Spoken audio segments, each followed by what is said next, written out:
Donc bienvenue à tous. Donc je suis très heureux d'accueillir notre ami Nicolas, qui est très pris, très demandé. Là, il rentre du Mozambique, il rentre également d'une conférence au Luxembourg. Donc c'est un honneur qu'il nous fait d'accepter de consacrer son temps sur son week-end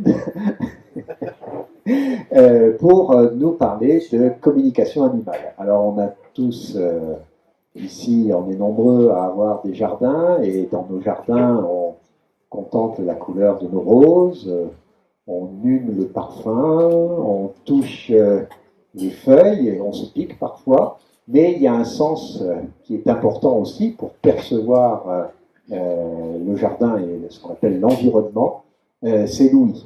Et donc aujourd'hui, on va essayer de comprendre comment les oiseaux, peut-être des crocodiles, car Nicolas n'est pas spécialiste des oiseaux, il est spécialiste des animaux et de la bioacoustique, donc qui est la discipline qui essaye de comprendre les sons de la nature, qui essaye de décoder le langage. Alors ils en diront plus sur le langage, et donc essayer de se connecter avec notre environnement.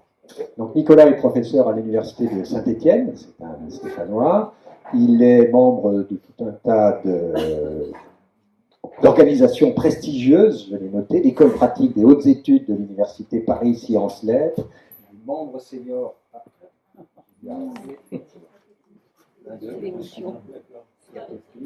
Déjà. Voilà. Excusez-moi, il est membre senior donc de l'Institut universitaire, membre de l'Académie Européa, etc. Et surtout, c'est quelqu'un qui publie beaucoup à l'international. Il a plus de 120 publications dans des revues scientifiques, souvent anglo-saxonnes, la plupart du temps. Donc pour le... À tous les coups, c'est du leader. Donc pour le lire, parfois c'est souvent en anglais. Est-ce que la communication pour les humains, ça marche? La communication. Non. Deux. Si, c'est reparti. Donc la communication entre les humains.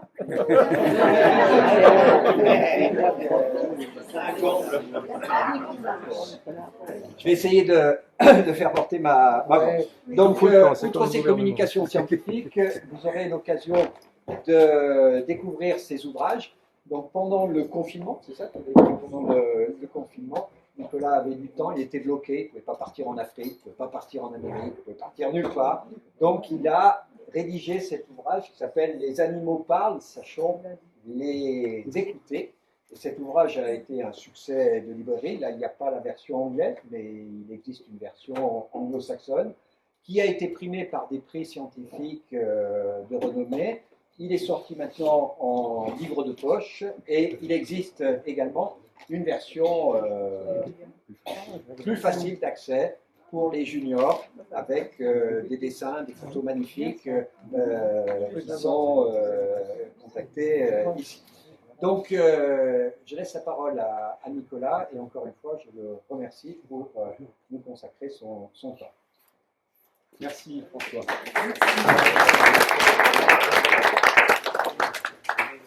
Merci. Alors, j'espère que tout le monde m'entend, y compris au fond de la salle. Non, vous ne m'entendez pas au fond de la salle. Bon, très bien. Donc, je vous mettrai au milieu de la salle. Comme ça, je m'entendrai tous. Bien, donc, effectivement, comme l'a dit François, ma spécialité, c'est la bioacoustique. Donc, à l'université de Saint-Étienne, il y a un laboratoire de recherche qui est spécialisé sur l'étude des communications acoustiques animales et un peu humaines aussi. On s'intéresse aux communications non verbales, tout ce qui n'est pas langage, chez les humains. Donc aujourd'hui, cet après-midi, je vais vous emmener dans le monde de la bioacoustique. Je vais vous emmener voyager un peu, on va sortir des jardins maîtrisés par l'humain pour aller dans des zones, je dirais, plus sauvages. Et je vais vous emmener aussi découvrir des animaux un peu atypiques sur lesquels nous avons la particularité de travailler. Alors, on a eu des petits soucis de son, donc si vous n'entendez pas, je vais être obligé d'imiter les animaux, mais un peu folklorique, mais voilà. Donc tant pis. Personne n'a des piles AA Parce que les batteries apparemment sont efficientes, elles étaient chargées. Donc ça, c'est un problème typique qu'on a sur le terrain. On utilise beaucoup de haut-parleurs, tout ça, autonomes. Et en fait, l'essentiel de notre vie, c'est de chercher des piles. Donc ça ne change pas beaucoup de la vie habituelle. Voilà. Alors, on va commencer avec une première petite vidéo qui a été filmée il n'y a pas très longtemps au Mozambique. Au Mozambique, on travaille dans une réserve, dans un parc national, le parc national de Maputo, avec un animal très particulier qui est l'hippopotame. Alors, très bien. Et au moins pour cette première vidéo. Donc, dans cette vidéo, vous allez, c'est une vidéo très courte, hein, vous allez voir c'est un groupe d'hippopotames qui est en face de nous, et le premier son que vous allez entendre sont des vocalisations d'hippopotames qui sortent d'un haut-parleur.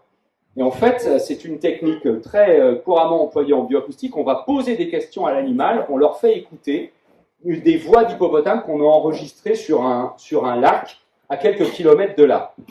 Et vous allez voir la réaction des animaux. Donc ça, c'est le playback depuis le haut-parleur. Alors là, ça on n'entend pas très bien. Voilà. Mais en fait, les animaux répondent vocalement à ces signaux qu'on envoie depuis notre haut-parleur. Et c'est en fait le principe expérimental un peu basique de la bioacoustique, c'est d'aller poser des questions aux animaux avec des signaux comme ça. Donc là, vous voyez, on a fait écouter à ce mâle territorial qui est en train de marquer, là, ces méthodes des hippopotames pour marquer leur territoire. Ils en mettent un peu de partout.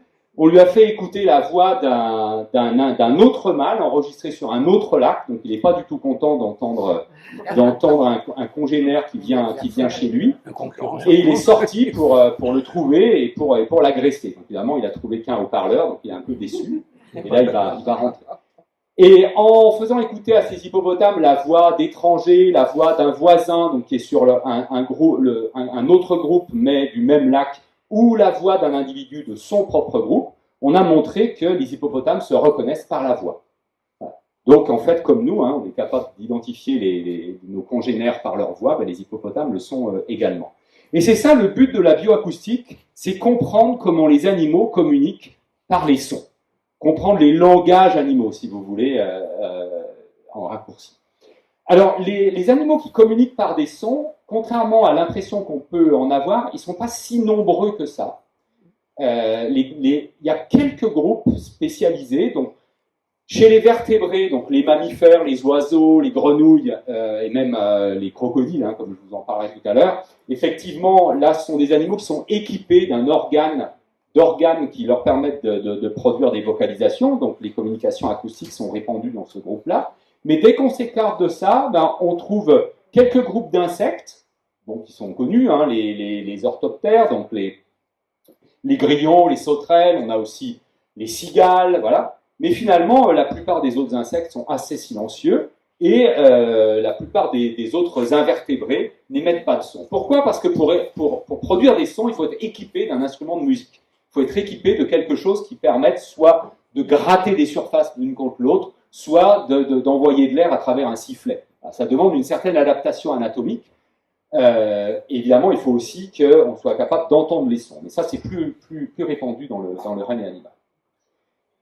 Alors, petit schéma un petit peu théorique, mais très facile à comprendre. Voilà le cadre, je dirais, de toute communication, qu'elle soit acoustique ou autre, d'ailleurs, toute communication animale. Dans une communication, on a toujours un individu émetteur dont le travail va être de fabriquer un signal et donc de coder de l'information dans ce signal. Ensuite, on a un signal, donc, dans le cas qui nous intéresse, ça va être du son, qui va se transmettre, qui va se propager dans l'environnement, donc soit dans l'air, soit dans l'eau, en fonction des cas de figure. Au fur et à mesure de cette propagation dans le milieu, dans l'air par exemple, eh bien, le son va être dégradé, modifié, on va l'entendre moins bien, et ses propriétés vont changer. Donc la quantité d'information qui est ici représentée par un cube, eh bien, elle va diminuer au fur et à mesure de la propagation. Et à l'autre extrémité de la chaîne de transmission de l'information, on a l'individu récepteur dont le travail là va être de décoder l'information, d'entendre le signal et de décoder l'information qui est codée dans le signal. Donc nous, si vous voulez, c'est un peu ça qu'on étudie. Alors on va prendre comme premier exemple un petit oiseau qui est une fauvette en fait. Alors c'est une fauvette qui vit un peu loin de nous, c'est la paruline à sourcils blancs. Je prends toujours cet exemple, je le trouve assez démonstratif pour expliquer ce que c'est qu'une communication et comment les animaux codent de l'information dans leurs signaux. Cette fauvette, elle vit dans la forêt atlantique, qui est une forêt pluvieuse qui borde le Brésil côté atlantique. Alors, on devrait dire qu'il bordait, parce qu'il n'en reste plus que 3% de sa surface originelle de cette forêt, pratiquement été entièrement exploitée, mais il reste encore de larges patchs. Et c'est là qu'on a étudié cette petite fauvette, dont le chant donne ça.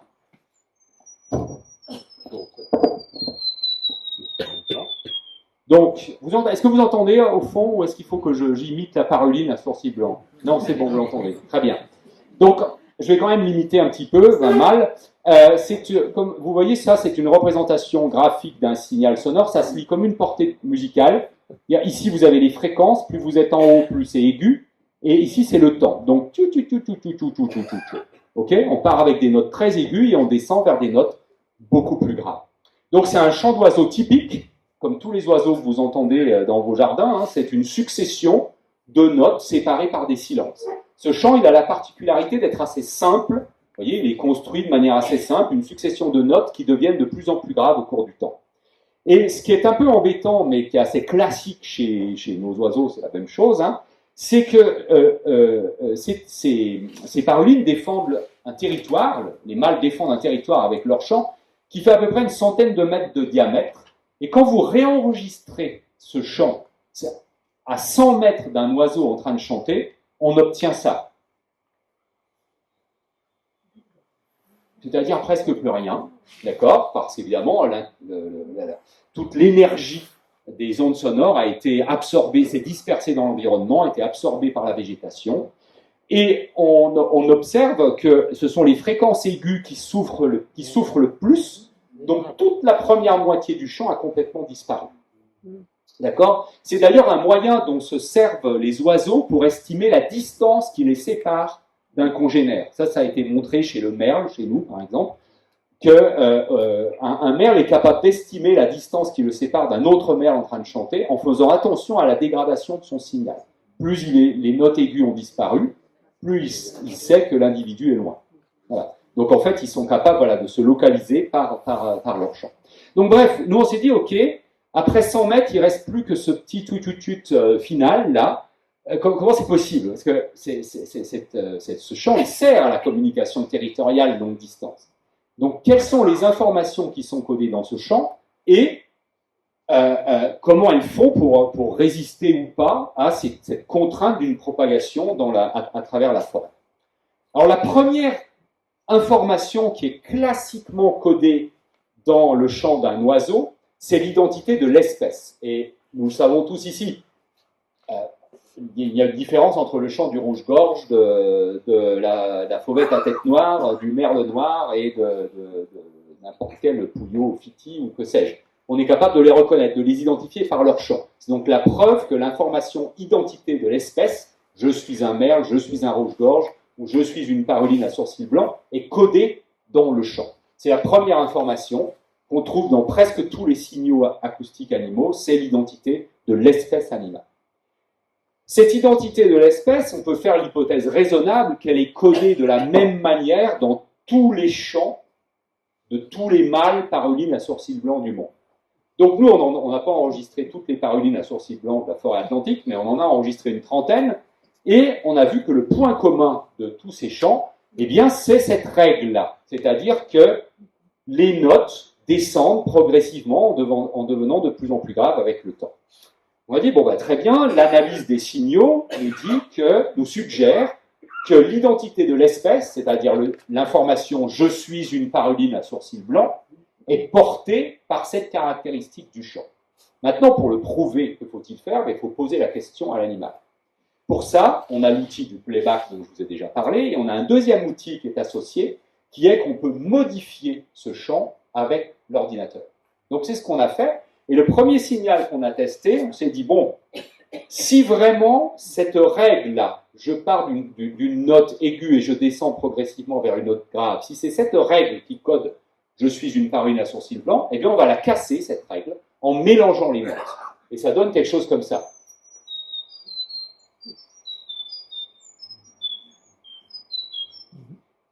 Alors, évidemment, ça sonne un peu bizarrement, hein, mais chacune des notes ici, c'est une note de paruline.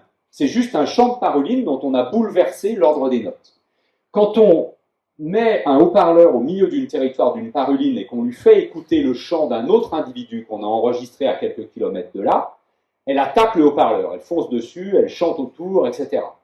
Si on lui passe ce chant-là modifié, eh bien, elle ne répond pas. Pour elle, ça n'est plus un chant de paruline à sourcil blanc. Alors vous pouvez me dire, oui, mais vous n'êtes pas allé avec le dos de la cuillère quand même, parce que vous avez vraiment bouleversé tout. Vous connaissez le troglodyte mignon, ce petit oiseau qui est dans nos jardins et qui a un chant très fort et qui chante comme ça, tchac, tchac, tchac, tchac, tchac, tchac, avec des chants. Si vous changez l'ordre des notes, c'est-à-dire si vous faites exactement la même manipulation, vous continuez d'avoir une réaction territoriale du troglodyte. Parce que le troglodyte, il se fiche de l'ordre des notes, ce qui l'intéresse, c'est la forme des notes. Donc même si elles sont dans le désordre, il va encore comprendre que c'est un chant de troglodyte. Elle ne comprend plus, parce que c'est une autre règle, si vous voulez. Alors, on a testé d'autres signaux, avec des modifications plus subtiles. Par exemple, on peut augmenter la pente, c'est-à-dire partir avec une note un peu plus aiguë, arriver avec une note un peu plus grave. Ben, quand on fait ça, on perd aussi la réponse de la paruline. En fait, elle est ultra sensible à cette règle de modulation de fréquence. On peut aussi faire une pente moins prononcée. Ça sonne encore chant de paruline à nos oreilles. Eh bien, pour elle, ça n'est plus un chant de paruline. En fait, une modification de quelques pourcents suffit à faire perdre l'information « je suis une paruline à sourcil blanc ». Et on a fait une vérification ultime. On est parti d'une feuille blanche avec notre ordinateur et on a créé ce signal-là. Dans ce signal, il n'y a plus de notes de paruline, il n'y a plus de silence, il n'y a plus rien. Il n'y a qu'une seule chose, c'est la règle, je pars d'une certaine fréquence et je descends vers une autre, vers une plus grave, dans le même temps, en suivant la pente paruline à sourcil blanc. Quand vous passez ce signal vous jouez ce signal depuis un haut-parleur au milieu du territoire d'une paruline, la paruline attaque votre haut-parleur. Donc pour elle, ça c'est un chant de paruline à sourcil blanc. Alors elle ne va pas se laisser avoir très longtemps, parce qu'évidemment, bien sûr qu'elle est capable de faire la différence entre ce signal et un vrai chant de paruline. Mais au début, sur le premier coup, elle se fait avoir parce qu'on a construit ce signal en suivant le bon code. Quand au bout de 1, 2, 3 fois, elle va comprendre que ce signal-là n'est pas associé avec la présence réelle d'un oiseau, elle va le classer comme non signifiant et elle arrêtera d'y répondre. Bien sûr, c'est ce qu'on appelle l'habituation, c'est assez classique. Chez les animaux. Mais sur le premier jet, elle se fait avoir. Et le dernier signal qu'on a testé, c'est celui-ci. Celui-ci, c'est simplement la deuxième partie du chant, la dernière partie. Vous savez, celle qui est conservée après 100 mètres de propagation. Et bien, quand on la joue depuis le haut-parleur, on a une réponse territoriale. Pourquoi ? Parce qu'en fait, comme cette pente-là, elle est régulière tout le long, l'oiseau n'a pas besoin d'entendre la totalité du signal pour comprendre le message « je suis une paruline à sourcil blanc ». Il lui suffit d'une petite partie du chant. Et ça, c'est assez classique chez les oiseaux. Vous avez observé les chants des merles, vous prenez le chant de l'alouette, par exemple. Le chant de l'alouette, c'est un chant qui dure pendant des minutes et des minutes entières. D'accord ? Il ne faut pas 4 minutes à une alouette pour comprendre que c'est un chant d'alouette. Il lui suffit de quelques notes. En fait, un chant d'alouette, c'est une répétition permanente de la même information « je suis une alouette ». Et là, d'ailleurs, je ne vais pas vous détailler les choses, mais le codage, comment l'information « je suis une alouette » des chants est codée, c'est encore par un truc complètement différent, c'est la durée des silences entre les notes, qui est d'à peu près d'une milliseconde. Vous pouvez remplacer toutes les notes d'une alouette par des signaux artificiels qui sont juste des petits tuts. Si vous gardez la durée des silences entre les notes, ça sera encore un champ d'alouette pour l'alouette. Par contre, si vous les modifiez un tout petit peu, là, vous perdez la réponse. Voilà. Donc, en fait, ça, c'est aussi quelque chose d'intéressant, c'est que chaque animal, chaque espèce animale est dans son propre monde et a sa propre modalité, son propre langage, si vous voulez. Hein. Et le codage qu'on va trouver, qu'on va décrypter chez une espèce, ça ne sera pas le même chez une autre espèce. Donc, on n'a pas le langage humain et le langage animal d'un côté, on a des langages pour chaque espèce animale, y compris l'humain. Alors, si on résume un tout petit peu cette information identité de l'espèce, c'est cette modulation de fréquence lente là, qui code, et cette information est très résistante aux contraintes de propagation, puisque après 100 mètres, aucun problème, elle est encore là. C'est donc ce qu'on pourrait appeler une information publique. Je suis une parune à sourcils blancs, ça doit être entendu le plus loin possible, par les voisins, ceux qui sont voilà, le plus loin possible. Et d'ailleurs, c'est ce genre d'information que les oiseaux essayent de proclamer le plus loin possible. Regardez les comportements, alors la paruline ne fait pas ça, mais nous c'est très habituel. Alors, d'où chantent les merles? Les merles, ils chantent toujours perchés, d'accord? Ils n'ont aucun intérêt à se percher, si ce n'est de propager leur chant le plus loin possible ou d'améliorer aussi l'écoute des autres chants, parce que quand vous vous perchez, vous devenez visible par tout prédateur, et en plus, c'est pas du tout là où ils mangent, d'accord? Puisque c'est un oiseau qui va plutôt au sol.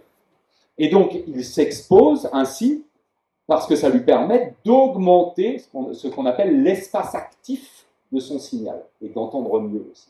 Donc, on a comme ça tout un ensemble de stratégies qui sont développées par les oiseaux et d'autres animaux, d'ailleurs, pour augmenter l'espace actif des signaux et rendre publique leur information, l'information qui nous propage. Ça va, c'est clair? Oui. Non. Une deuxième information qui est en principe trouvée dans les chants des oiseaux, c'est l'identité individuelle. Vous y ferez attention, il y a certainement plusieurs merles qui chantent autour de chez vous. À chaque fois, vous reconnaîtrez un merle noir. Mais si vous y prêtez attention, vous verrez qu'ils ne chantent pas rigoureusement de la même manière. Et que vous pouvez les identifier avec un peu d'entraînement. Et ça aussi, c'est assez classique. C'est-à-dire que non seulement je signale que je suis un merle noir ou je suis un troglodyte, mais je dis aussi si je suis Pierre-Paul ou Jacques. Et ça, c'est important quand vous êtes un oiseau territorial, que vous défendez un territoire, parce que comme ça, vos voisins vont pouvoir savoir que c'est bien le bon Pierre ou le bon Paul qui est au bon endroit. Et vous différencier d'un nouveau venu. Alors, on a testé ça chez cette paruline. D'ailleurs, je n'ai pas pris le temps d'expliquer pourquoi on avait choisi ce modèle. L'essentiel du pourquoi, c'est parce qu'elle a justement un champ qui est simple et qui permet d'identifier assez facilement comment sont codées les informations. Alors que dans beaucoup de cas, par exemple chez le merle, c'est pas si simple que ça parce que le champ est plus complexe. Alors l'identité individuelle. L'identité individuelle, elle doit être portée par des critères acoustiques qui sont donc propres à chaque individu, par définition. Alors ça, c'est deux chants enregistrés chez deux individus différents, donc Pierre et Paul, si vous voulez. De loin, c'est le même. Mais si on zoome sur le chant, on s'aperçoit que par endroits, dans cette descente-là, en fréquence des notes, on a des petites ruptures de pente, des petites irrégularités.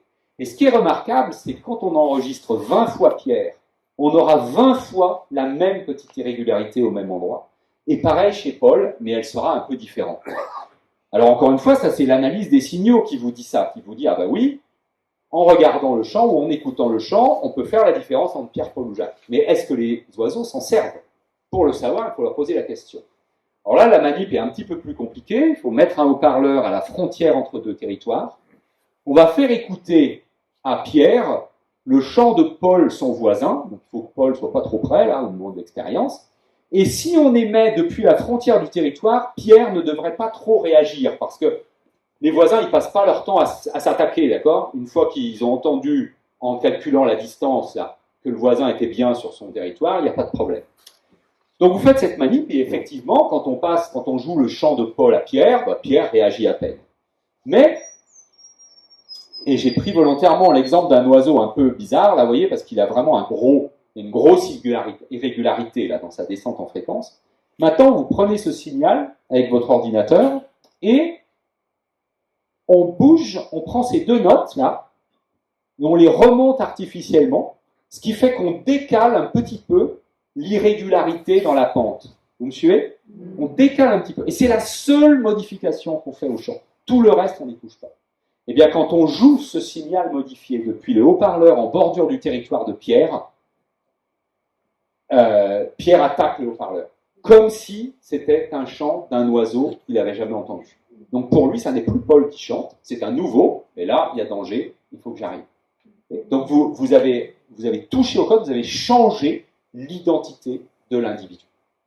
Et ça, c'est vrai pour tous les chants d'oiseaux, territoriaux, vous avez une identité de l'espèce et une identité de l'individu qui est codée par différents moyens. Ici, je vous ai expliqué comment c'était codé, mais en fonction des oiseaux, c'est codé, ça peut être codé différemment. Alors, si on résume cette identité individuelle, il y a un truc qui est un peu rigolo chez la paruline, c'est que ces irrégularités là dans la pente, elles sont toujours situées dans la première moitié du chant. Et je vous rappelle que c'est cette première moitié du chant qui disparaît lors de la propagation, parce qu'elle n'est plus là. Ça veut donc dire que cette information, je m'appelle Pierre, Paul ou Jacques, elle va être entendue qu'à courte distance de l'oiseau émetteur. Donc c'est une information qu'on pourrait qualifier de privée, en quelque sorte. Il n'y a que les voisins et probablement la femelle qui est avec Pierre ou Paul qui va avoir accès à cette info. Les individus plus loin entendront seulement il y a une paruline à sourcil blanc, mais ils ne sauront pas si c'est Pierre, Paul ou Jacques. D'accord? Voilà. Donc que nous apprend ce petit exemple de la paruline qui est, comme je vous le disais, généralisable à tous les oiseaux territoriaux, y compris évidemment ceux que vous connaissez. C'est qu'un signal acoustique peut porter plusieurs informations complémentaires, identité de l'espèce, identité de l'individu, qui sont codées par différents traits caractéristiques du signal. D'accord? Cette information qu'on vient de regarder, c'est une information qu'on va qualifier de statique, c'est-à-dire qu'elle est pérenne dans le temps. D'accord? C'est l'information identité de l'espèce, identité individuelle, c'est un truc qui est stable dans le temps. Et on va voir après qu'il y a d'autres types d'informations qui sont dans les signaux animaux. Et en plus, que la manière dont l'information est codée, elle est adaptée aux contraintes de l'environnement, hein, parce que le système fonctionne, et donc effectivement, c'est pas codé n'importe comment. Je reprends l'exemple de l'alouette des champs dont je vous parlais tout à l'heure, dont l'identité « je suis une alouette » est codée par la durée des micro-silences entre les notes. Ben, heureusement que l'alouette ne communique pas dans une forêt, parce que dans une forêt, il y a des échos partout, et donc les silences entre les notes sont comblés par les échos, les alouettes ne pourraient pas se reconnaître en tant qu'alouette dans une forêt. Ce système fonctionne parce que l'alouette est un oiseau de milieu ouvert. Alors maintenant, on va, avec un tout autre exemple animal, on va passer à un autre type d'information, qui est l'information dynamique. C'est-à-dire, en gros, le codage de l'état du moment, si vous voulez. Les émotions, si on ne veut pas avoir peur des mots, ou l'état de stress. Alors ça, on passe sur un animal qui est finalement pas très loin des oiseaux, hein, qui est le crocodile. Ça, c'est une expérience qu'on a faite dans les marais du Pantanal au Brésil. Le haut-parleur émet des petits cris de contact des jeunes avec lesquels cette mère caïman jacaré se trouve, et donc elle est immédiatement attirée par le haut-parleur. Alors pourquoi s'intéresser au crocodile? Alors il y a la raison officielle et puis il y a la vraie raison. La vraie raison, je la donne d'abord, c'est parce que un jour, je visitais la ferme aux crocodiles de Pierre-Latte dans la vallée du Rhône et je tombe sur un panneau, c'est marqué « Les crocodiles communiquent par des sons » et je ne le savais pas. Ça m'avait un peu agacé. Et donc, en rentrant, j'ai fait une recherche bibliographique et j'ai vu qu'effectivement, personne n'avait étudié la communication acoustique chez les crocodiles. Je me suis dit, il faut faire quelque chose. Ça, c'est la vraie raison. Maintenant, la raison scientifique, c'est que les crocodiles, en fait, ce sont des animaux qui sont des cousins très proches des oiseaux. Vous savez, on met tout ça, on met les crocodiles, les serpents, les tortues dans le monde des reptiles, mais en fait, les reptiles, c'est un mot facile pour regrouper des animaux qui n'ont pas grand-chose à voir entre eux, en tout cas qui sont relativement éloignés, alors que crocodiles et oiseaux font partie d'un groupe qu'on appelle les archosaures, qui contient aussi tous les dinosaures éteints, les oiseaux sont les dinosaures actuels, hein, et les ptérosaures, vous savez, ces reptiles volants. Et donc, les crocodiles ressemblent aux oiseaux par un certain nombre de points. Bon, ils pondent des œufs, c'est assez fréquent. Ils ont aussi un cerveau, qui est un cerveau d'oiseau étiré. Ça, c'est le cerveau d'un oiseau.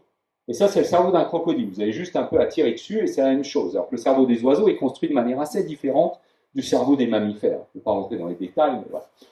Autre chose, au niveau comportemental, il y a beaucoup de points communs. Par exemple, les crocodiles font des nids. Alors, ils ne font pas des nids de tisserin, on est d'accord, hein. Mais il y a deux types de nids. Soit ils creusent dans le sable, ça dépend des espèces, soit la femelle creuse dans le sable, pond plusieurs dizaines d'œufs, recouvre les œufs et ensuite reste avec les œufs pour les surveiller. Et là, d'ailleurs, ce n'est pas forcément la femelle, ça peut être le mâle ou les deux, ça dépend des espèces. Ou alors, c'est ce que vous voyez sur la photo, chez d'autres espèces, l'adulte fait une espèce de tumulus de végétation avec des feuilles dans lequel la femelle pond les œufs. Et ensuite, la femelle reste, ou le mâle reste à proximité du nid pendant les 3 mois que dure l'incubation. Il y a certains oiseaux qui font ça, hein. Pas chez nous, mais il y a certains oiseaux qui font ça sans trouver leurs œufs. Et puis un deuxième point commun, c'est que les jeunes, au moment où ils vont éclore, au moment où ils éclosent, ils émettent des petits cris, comme font les poules, hein, vous savez. Ils émettent des petits cris qui sont des cris d'éclosion, dont je vais vous parler longuement après. Et ensuite, l'adulte, souvent les femelles, mais parfois les mâles aussi, les adultes prennent les petits dans leur gueule, les emmènent à la rivière ou au lac, et restent avec eux, et c'est la photo que vous avez en dessous. Ça, c'est une mère de caïman jacaré dans le Pantanal au Brésil, et chaque petite tête ici qui sort, c'est un petit caïman, d'accord, avec lequel elle va rester comme ça plusieurs semaines pour le protéger des prédateurs. Alors ça, c'est un cri de détresse d'un petit crocodile qu'on est en train de prendre par la queue, là. Et c'est typiquement ce genre de cri que les jeunes crocodiliens émettent. Et c'est ce qu'on a voulu étudier. Alors la première chose qu'on a faite, il y a maintenant longtemps, c'était presque 20 ans, on a d'abord enregistré des œufs matures de crocodiles, c'est-à-dire des œufs prêts à éclore, il suffit de les secouer un tout petit peu, et là vous avez des cris d'éclosion, des choses comme ça qui sont émises. Et ensuite on a fait des expériences de playback où on a fait écouter ces cris, soit à des œufs, soit à des femelles. Alors les œufs c'était assez facile à faire, on a fait ça à pierre latte, les femelles c'est un peu plus délicat, il fallait descendre dans la fosse à pierre latte, pousser la femelle hors de son nid, creuser et enterrer un haut-parleur à la place des œufs, reboucher, laisser la femelle revenir et ensuite émettre les sons.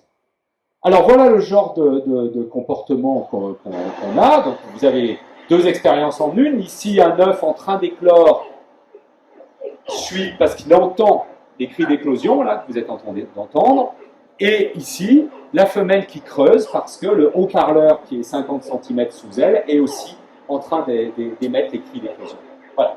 Donc en fait, on a refait cette expérience-là il y a 1 an pour étudier combien de cris il fallait pour que la femelle réagisse, ça. Et ça maintenant on travaille beaucoup avec un autre zoocrocodile qui est à Agadir au Maroc. Donc finalement, ces cris d'éclosion, qu'est-ce qu'ils font? Ils vont synchroniser les éclosions, puisque quand les jeunes commencent à crier, de plus en plus, il y en a de plus en plus qui vont crier, et après ils vont tous crier ensemble, ils vont tous sortir ensemble, ce qui va limiter l'impact de la prédation.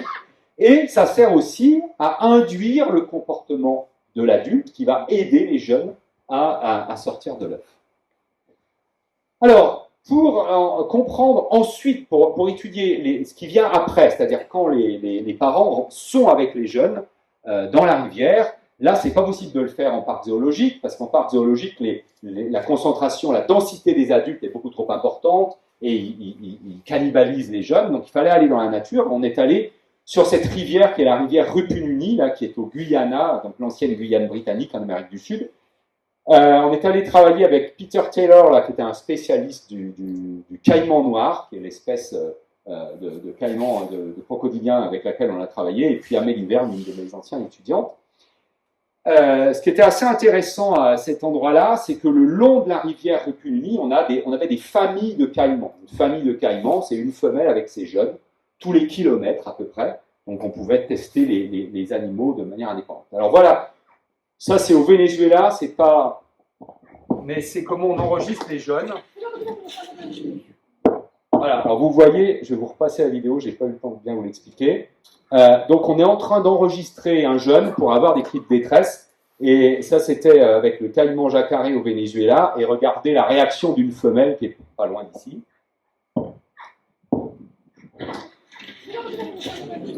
Voilà, donc vous voyez que ça lui plaît pas du tout quand on est en train d'enregistrer des cris de jeunes. Alors, on a enregistré, donc au Guyana, on a enregistré les jeunes caïmans noirs dans deux conditions très différentes et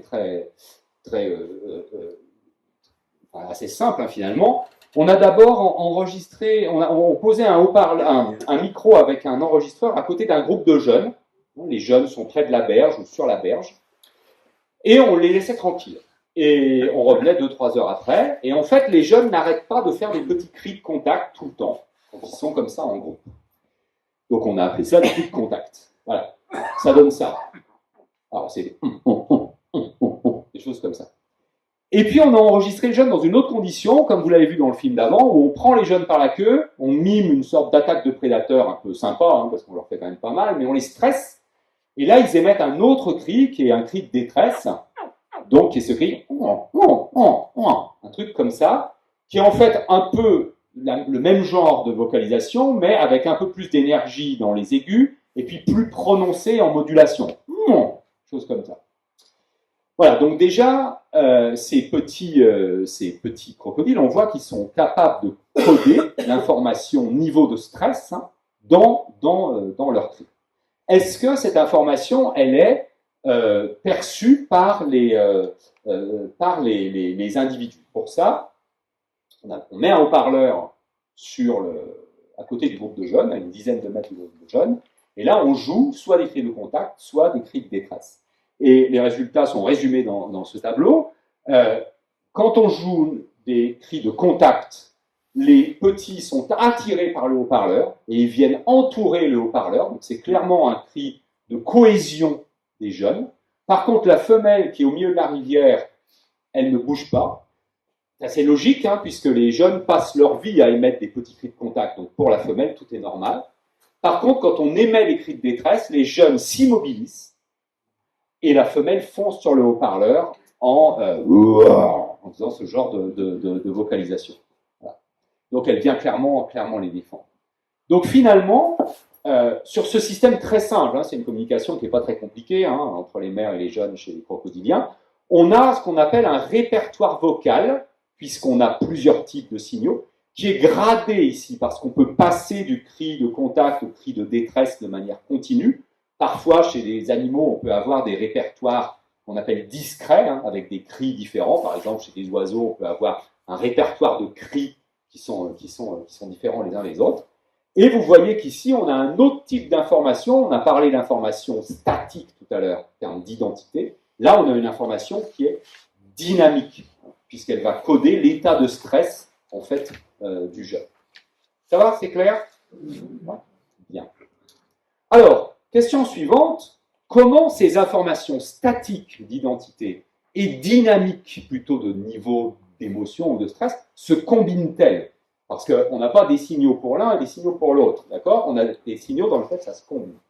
Et là, on a fait récemment une petite expérience avec... on a eu quelqu'un, enfin une thésarde qui a étudié la communication entre les chiennes et leurs chiots. Ça ne marche pas, mais vous entendez les vocalisations du chiot. Alors regardez, ces vocalisations, elles sont émises par ce haut-parleur qui est ici dans une chaussette noire.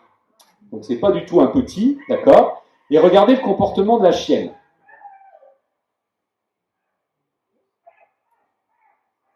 Donc elle est très intéressée, hein, elle est plus qu'intéressée, elle a vraiment un comportement maternel. Hein. Alors c'est un peu plus lourd qu'un jeune, donc elle a un peu de difficulté à le porter.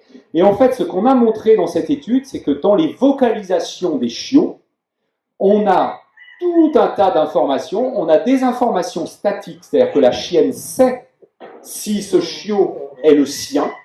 Elle sait même qui il est dans sa portée. Donc il y a des informations statiques de j'appartiens à cette portée et je suis Pierre-Paul ou Jacqueline, d'accord? Et elle sait aussi quel est le niveau de besoin du chiot. Parce qu'on a montré qu'en fonction de l'état de satiété du chiot, ou en fonction de sa condition corporelle, eh bien, les vocalisations changent. Donc, en fait, la chienne, en entendant ces gémissements de chiot, elle acquiert tout un tas d'informations. Et on a montré, par exemple, que les chiennes n'avaient pas ce comportement si c'était un chiot qui n'était pas de leur portée. Voilà, elles ignorent beaucoup plus. Et vous voyez que là, évidemment, on a un modèle qui est super au niveau acoustique, parce qu'il n'y a rien d'autre, quoi. Il n'y a que les sons qui génèrent ce comportement maternel. Hein. Ici, il n'y a pas d'odeur, il n'y a pas de... La vision, c'est quand même très rudimentaire, hein, c'est juste une chaussette noire. Hein, donc, voilà, donc, combinaison des informations statiques et dynamiques. Tous les exemples que j'ai pris jusqu'à présent, on a pris des systèmes de communication assez simples, hein, finalement, avec un émetteur, un récepteur. Évidemment, il y a des animaux qui ont des vies sociales beaucoup plus complexes que ça, et une vie sociale complexe, et on est bien placé pour le savoir, s'accompagne toujours d'un système de communication plus complexe, parce qu'il faut échanger plus d'informations. Alors là, on va prendre un autre exemple, je vous emmener dans un autre endroit du monde, où on étudie depuis déjà pas mal d'années au labo. Donc c'est les éléphants de mer. Donc les éléphants de mer, c'est des phoques, hein, mais c'est des gros phoques, quoi. Des phoques qui font la taille d'une camionnette, les mâles à peu près, qui pèsent plusieurs tonnes. Et là, vous avez deux mâles en train de combattre. Et quand on regarde une colonie de reproduction d'éléphants de mer, eh bien on a des gros mâles ici. Toutes les points noirs là, ce sont des jeunes de l'année. Et puis on a des femelles. Alors deux mots sur la biologie de cet éléphant de mer. L'éléphant de mer, donc c'est un phoque, donc c'est un animal marin qui passe le plus clair de son temps à se nourrir dans l'eau.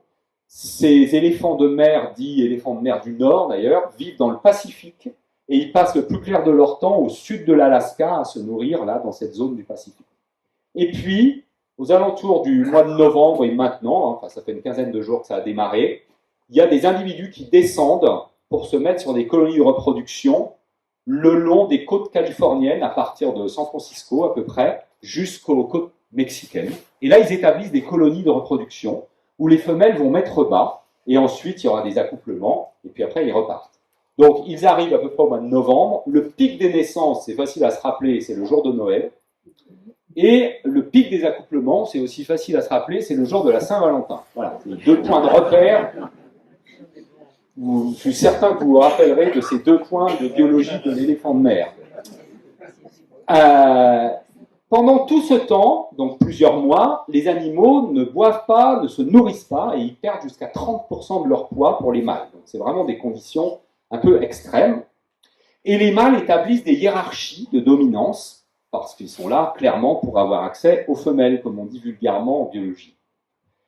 Alors, comment ça se passe, ces hiérarchies de dominance? Les mâles les plus forts, qu'on appelle les mâles alpha, ces mâles les plus forts, ils vont défendre, ils vont s'approprier une zone sur la plage, zone où il y aura des femelles, bien sûr, ils ne s'approprient pas des zones où il n'y a personne. Hein.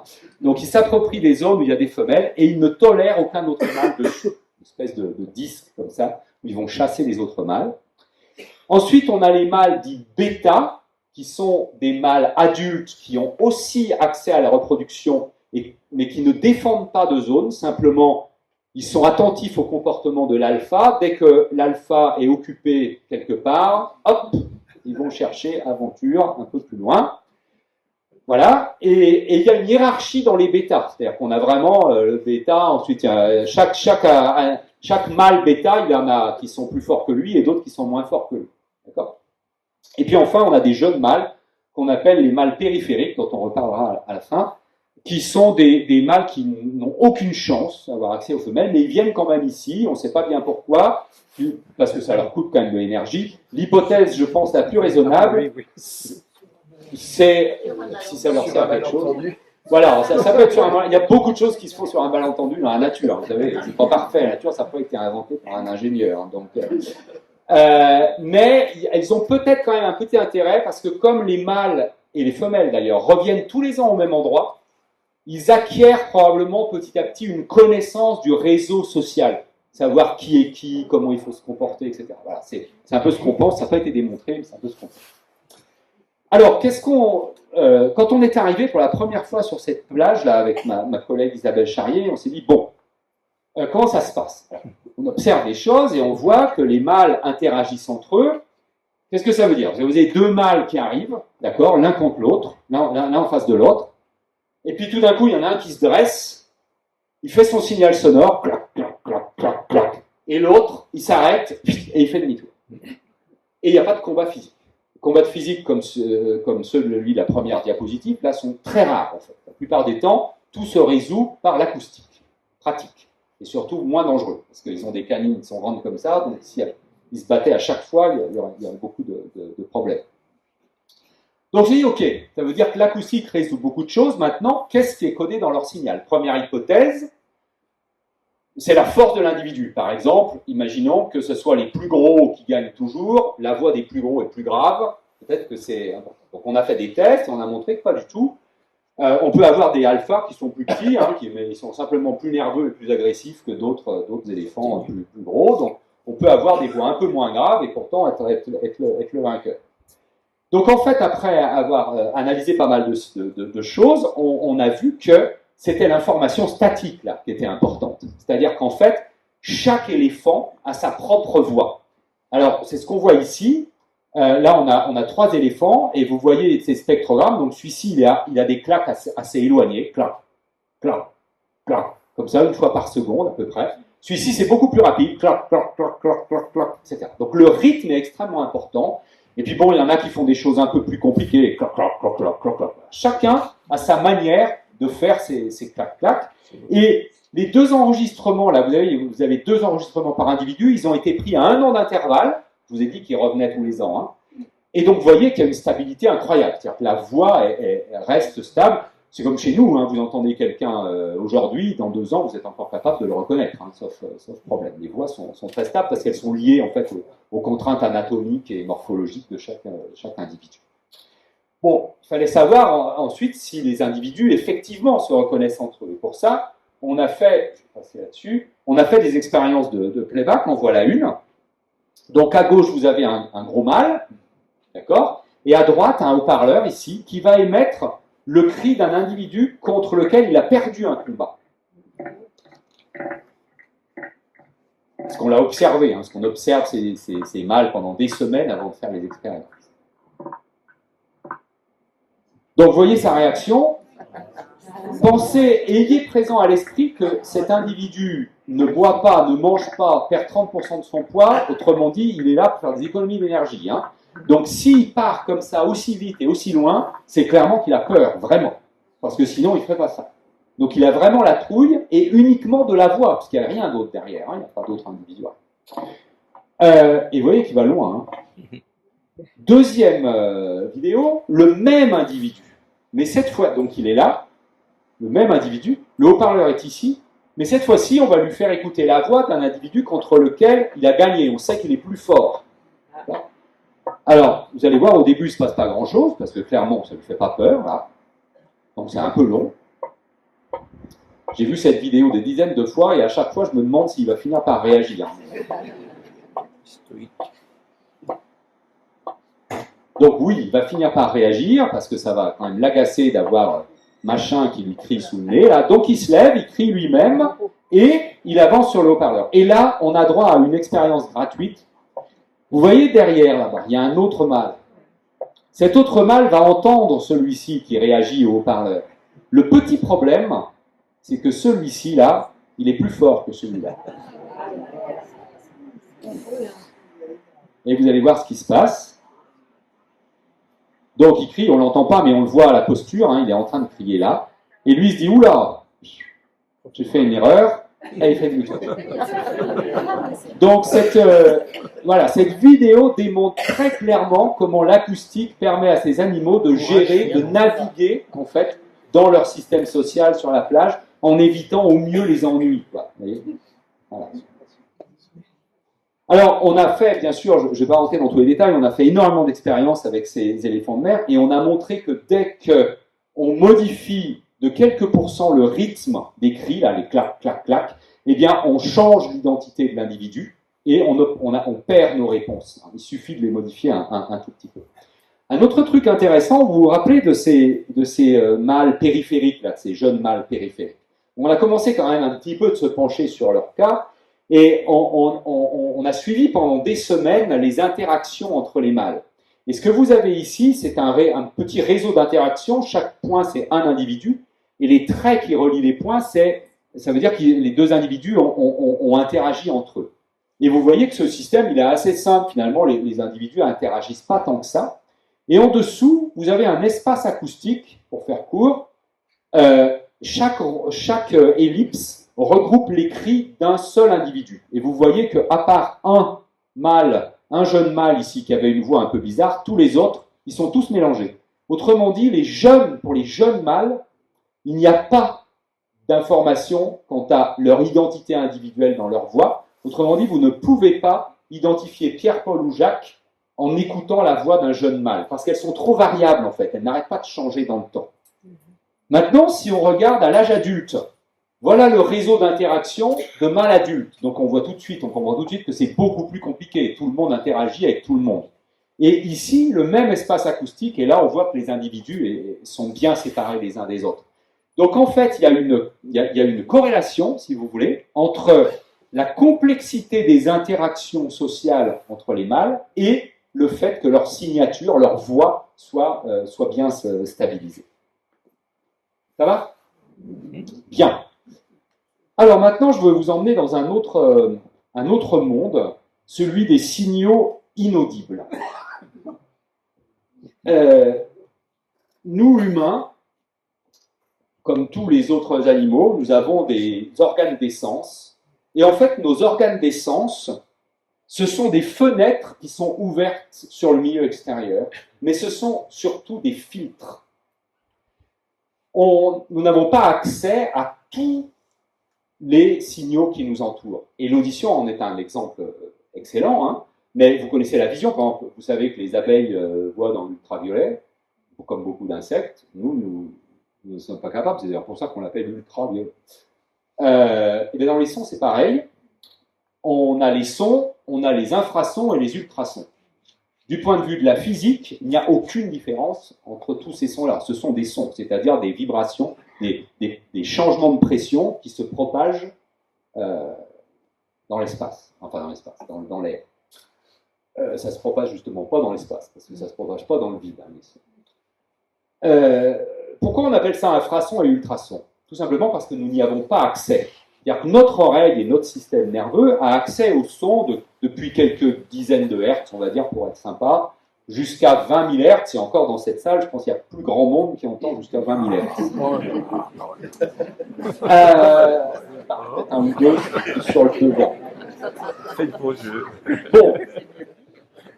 Quand on enregistre avec un micro ultrasonore, c'est-à-dire avec une fréquence d'échantillonnage très élevée, enfin voilà, avec un dispositif particulier dans la nature, où que ce soit, on va avoir des sons beaucoup plus aigus que 20 000 Hz. On va avoir des insectes qui émettent à des fréquences beaucoup plus aiguës. On va avoir les chauves-souris, qui sont peut-être les plus connues, dont certaines produisent des sons jusqu'à 110 000 Hz. Le dernier numéro de La Hulotte, c'est l'entrevue, qui porte justement sur les chauves-souris, je vous conseille la lecture, et qui explique très bien ça. Alors, les chauves-souris, elles ont à la fois des sons pour communiquer, et puis aussi elles ont des sons pour faire de l'écholocation. Ça vous intéresse, on pourra en parler plus tard. Bref, elles émettent avec des sons très très très aigus. Et puis, on a tous les rongeurs. Et les petites souris que vous avez chez vous, par exemple, vous les entendez très peu, de temps en temps, hein, parce que de temps en temps, elles peuvent faire des cris, en particulier quand elles sont prises dans un piège. Mais sinon, l'essentiel de leur conversation vous sont totalement inaudibles. Et pourtant, elles causent, et c'est ce que je vais vous montrer maintenant avec cet exemple d'animal que nous étudions, nous, depuis maintenant quelques années, qui s'appelle la souris rayée africaine, mais qui est une cousine de la souris grise de chez nous. Hein, et on l'étudie, cette souris rayée, pour plusieurs raisons. D'abord parce qu'elle a un système social intéressant. Elle fait ce qu'on appelle de l'élevage coopératif. C'est-à-dire que la nuit, les petites familles se regroupent dans un nid, dans un buisson. Et une famille de souris, ça peut être 10, 20, 30 souris avec la mère, le père, les enfants qui viennent de naître, les nouveau-nés, et puis les enfants des générations précédentes qui aident en fait le père et la mère à aider les nouveaux jeunes. Ils les aident en les réchauffant, en les léchant, etc. C'est ce qu'on appelle de l'élevage coopératif. Ça intéresse beaucoup parce que l'humain est une espèce d'animal à élevage coopératif. On va en parler si vous voulez. Voilà, donc c'est un modèle intéressant. Et en plus, c'est doublement intéressant pour nous parce qu'on peut les étudier à la fois au laboratoire, parce qu'on peut les avoir en captivité, c'est ce que nous avons nous, plus on peut aussi les étudier dans la nature. Et ça, comme on est des éthologistes, des spécialistes du comportement animal, on fait très attention à lier ce qu'on observe au laboratoire avec ce qu'on observe dans la nature, dans la vraie vie des animaux, si vous voulez.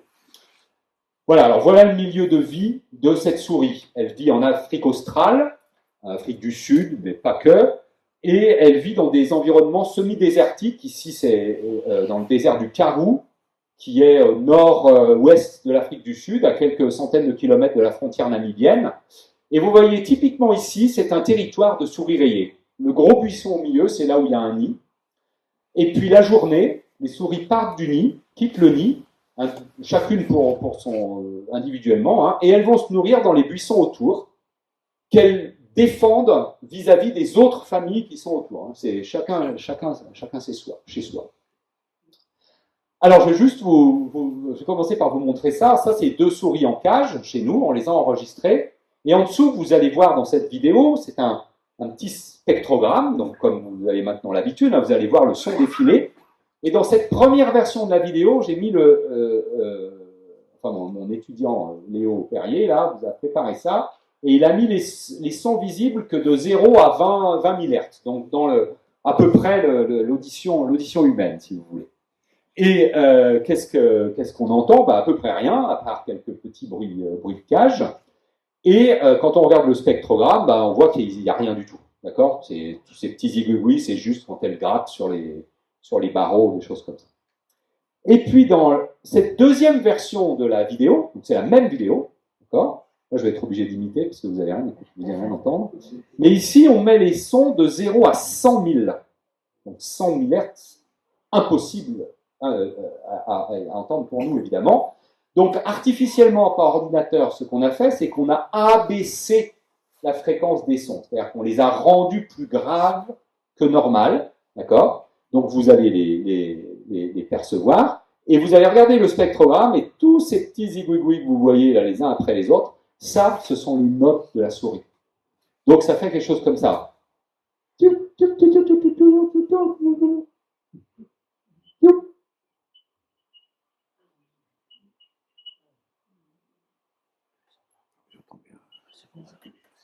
Alors après, ça va se compliquer un petit peu parce qu'il y a une souris qui va faire la cour à l'autre. Donc on va avoir d'autres cris un peu différents.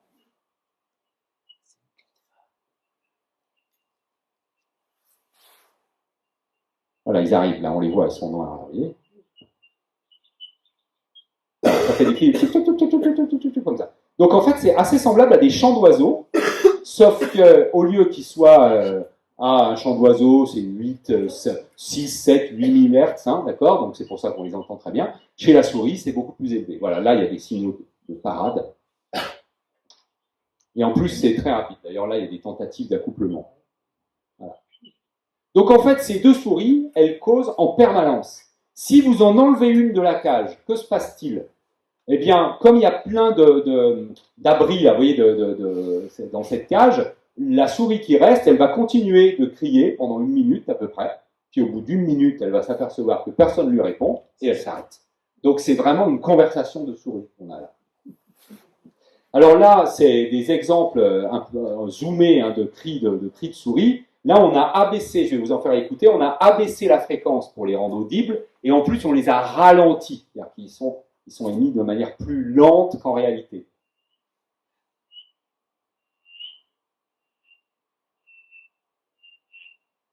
Ça, c'était le flat.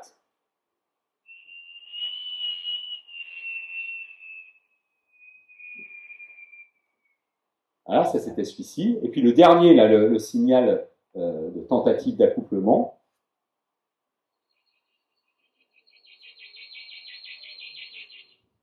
Voilà. Vous aurez entendu de la souris quand même cet après-midi. Alors, la souris domestique, la souris grise de chez nous, a à peu près le même vocabulaire. Hein. Ça ressemble beaucoup à ça. Donc, c'est dans l'ultrason. Alors, j'en profite pour faire une petite contre-publicité. Ne croyez pas aux publicités de... Vous savez, quand on essaie de vous vendre les trucs, là, ultrasons pour faire sur les souris. N'y croyez pas pour deux raisons. La première raison, c'est que les souris s'habitueront très vite à entendre d'autres ultrasons. Et la deuxième raison, c'est que les ultrasons se propagent très très mal. Vous vous rappelez la paruline, les notes aiguës qui disparaissent? C'était des notes aiguës autour de 8000 Hz. Là, on est en train de parler de notes aiguës de 60 000 Hz. On a fait des mesures, nous, quand une souris cause, au-delà d'1 mètre de la souris, non, au-delà de 50 cm de la souris, on n'est plus qu'à 25% de la puissance du signal.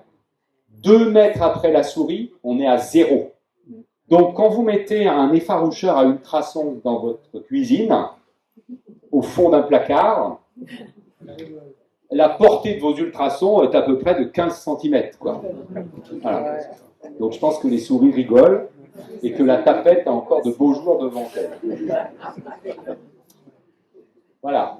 C'est pareil pour les effaroucheurs. Vous savez, on vend aussi des effaroucheurs à ultrasons à mettre devant vos véhicules pour effaroucher les chevreuils. Il faudrait que le chevreuil soit à 45 cm de votre pare-choc. Et en plus, on l'a démontré là récemment, je vous expliquerai après pourquoi, les chevreuils n'entendent pas les ultrasons. Donc, c'est un double problème. Voilà. Beaucoup de choses comme ça.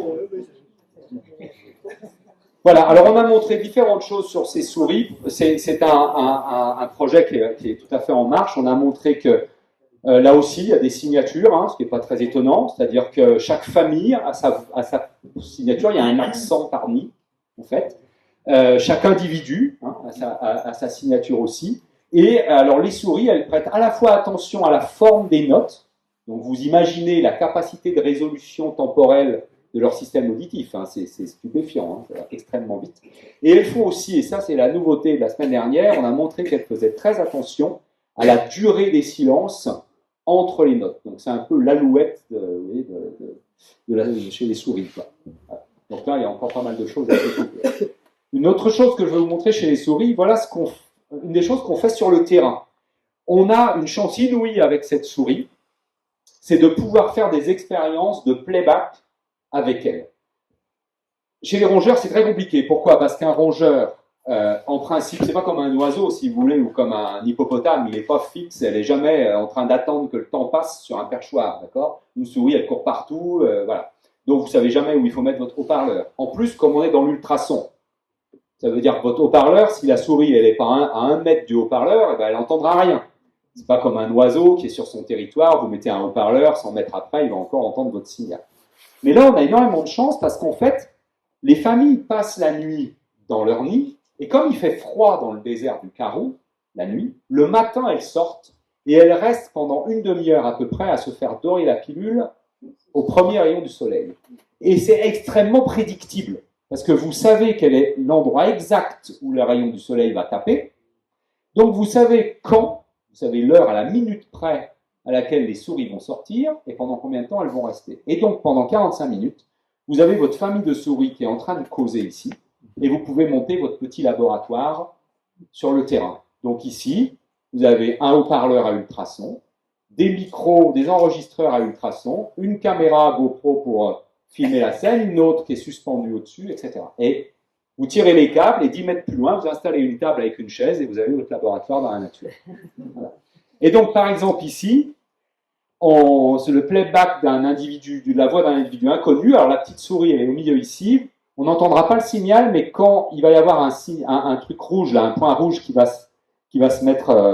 apparaître, c'est quand le signal est diffusé. Donc, vous voyez, pour l'instant, elle ne fait rien, puis elle va entendre la voix d'un individu inconnu, et hop, immédiatement, elle rentre se mettre à l'abri dans son lit. Et une autre expérience, là, c'est le playback d'un individu voisin, donc d'un territoire voisin. Et vous allez voir que le comportement est complètement différent. Là, elle est très intéressée et elle regarde dans la direction du haut-parleur pour voir s'il y a quelqu'un qui arrive. Voilà. Donc, on a vraiment là un moyen matériel de poser des questions à nos souris. Bon, je vais passer là-dessus. Donc, les études sont vraiment en cours là-dessus. Voilà. Ça va? Ouais. Continue. Ouais, ouais. Alors, je vais passer maintenant assez vite, parce que la bioacoustique, c'est un monde extrêmement vaste, hein, on s'intéresse à plein de questions. Je vais passer assez vite sur un certain nombre de choses, mais pour vous montrer l'éventail, je dirais, des sujets abordés. Un autre thème qui est très important en bioacoustique, c'est celui du développement de systèmes de communication. C'est-à-dire comment se met en place un langage animal. Et un des thèmes majeurs là-dedans, c'est celui de l'apprentissage vocal. Vous savez, nous les humains, on doit apprendre à parler. C'est pour ça qu'on a une langue maternelle. On imite, en fait. C'est pour ça qu'on a des accents. On imite ceux qui sont avec nous. Et chez les animaux, il n'y a pas beaucoup, chez les autres animaux, il n'y a pas beaucoup de modèles comme ça, d'espèces comme ça. Il y a peut-être les baleines, mais on n'en est pas si sûr que ça. Et puis, c'est pas facile à étudier. D'accord. Il y a un modèle vraiment intéressant, c'est les oiseaux chanteurs. Les oiseaux chanteurs, qu'est-ce que c'est? Ce sont ce qu'on appelle les passereaux ocines. C'est tous les passereaux chanteurs que vous connaissez. Le merle, le rouge-gorge, le troglodyte, tout ça. Ça, c'est des oiseaux. Si vous prenez un oisillon, que vous l'isolez des adultes de son espèce, il ne sera pas capable de chanter le chant de l'espèce quand il arrivera à l'âge adulte. Il faut qu'il entende un tuteur. D'accord? Et c'est pour ça que si vous écoutez les troglodytes de chez nous et que vous allez écouter les troglodytes du nord de la France, eh bien, ils ne chantent pas de la même manière. Parce qu'en fait, alors évidemment, c'est toujours des chants de troglodytes. Il faut quand même faire attention, mais il faut être attentif. Mais il y a des dialectes, en quelque sorte, régionaux, parce que comme ils doivent apprendre d'un tuteur et de génération en génération, de génération en génération, il y a des petites erreurs de copie, des petites innovations, si vous voulez, qui se transmettent d'une génération à l'autre. Et donc, petit à petit, tout ça, ça dérive, et ça fait des dialectes locaux. Voilà. Alors, c'est très étudié ça, par exemple, chez une espèce qui s'appelle le diamant mandarin, parce qu'elle est très facile à avoir en laboratoire. Et ce qui a été montré chez ce diamant mandarin, c'est qu'un jeune oiseau, quand il naît, assez peu de temps après la naissance, quelques jours après l'éclosion, il y a une période sensorielle où il faut impérativement que le jeune oiseau entende la voix d'un adulte. S'il n'entend pas le chant d'un adulte pendant cette période-là, il ne sera jamais capable de produire un chant adulte. Et puis, après, qui se chevauche un peu cette période sensorielle, on a une période dite sensorimotrice, où il faut que le jeune oiseau, c'est une période pendant laquelle le jeune oiseau commence de s'exercer, donc il commence de faire un chant, une espèce de babillage, et il faut qu'il puisse pouvoir s'entendre pendant cette période pour petit à petit améliorer son chant. Et à la fin de cette période, on a ce qu'on appelle la cristallisation, c'est-à-dire que le chant adulte s'installe et reste à vie. Chez cet oiseau, ça reste à vie. On a d'autres oiseaux chez qui le chant se modifie. Chez nous, on a des exemples comme ça. Par exemple, le merle, il est comme ça. C'est-à-dire qu'on a une période sensorielle, une période sensorimotrice, et après un chant qui s'installe. Mais vous prenez un étourneau, par exemple. Les étourneaux, eux, ils ont des périodes sensorielles toute leur vie. C'est-à-dire qu'ils peuvent changer et incorporer des nouvelles syllabes, des nouveaux types de chants toute leur vie. C'est d'ailleurs pour ça qu'ils sont assez bons imitateurs. D'accord ? Voilà. Et on a des oiseaux, d'ailleurs, qui sont spéciaux d'imitation. Ici, c'est un oiseau jardinier, là. Si ça veut bien se lancer. 24. Ouais. Swamp Sparrow. Ça, c'est pas celui-là. Voilà. Alors, c'est un oiseau qui vit à côté d'un chantier de construction. Et donc, il imite les bruits du chantier.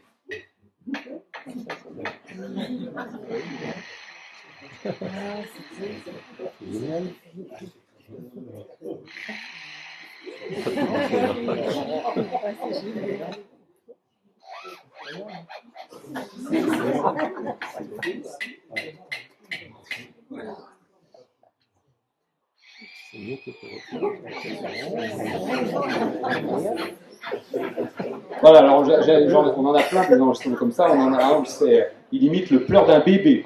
C'est à s'y méprendre. Alors la question, c'est pourquoi ils font ça. Alors, ça, c'est une vaste question. Il y a des hypothèses. Voilà, bref, ça dure des heures. Un autre thème qui est assez intéressant, c'est celui de la communication référentielle. Alors, qu'est-ce que ça veut dire ? On a toujours tendance, d'ailleurs, quand on étudie les langages animaux, à essayer de trouver dans les langages des animaux des choses qu'on a chez nous. Et je vous ai parlé jusqu'à présent d'informations statiques, d'informations dynamiques, mais c'est toujours de l'information qui a trait à l'émetteur. Il y a beaucoup d'informations dans ce qu'on dit qui ont trait aux événements extérieurs. Si je vous dis, regardez cette table, vous savez ce que c'est qu'une table, c'est référentiel, ça n'a pas trait à moi, ça a trait à la table. Et donc, est-ce que... Ah voilà, je perds de l'énergie. Est-ce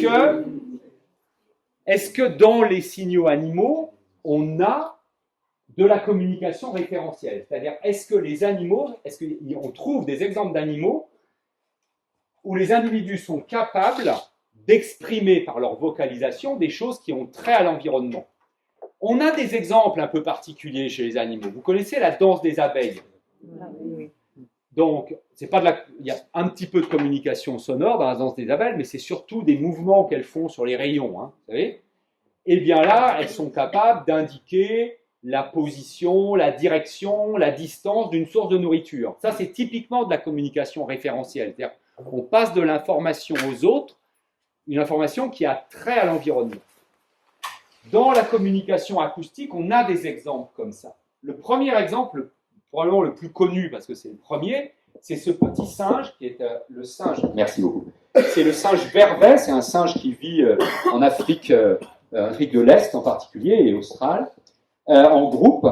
Et ce singe, il a tout un répertoire vocal et il a en particulier un répertoire de cris d'alarme.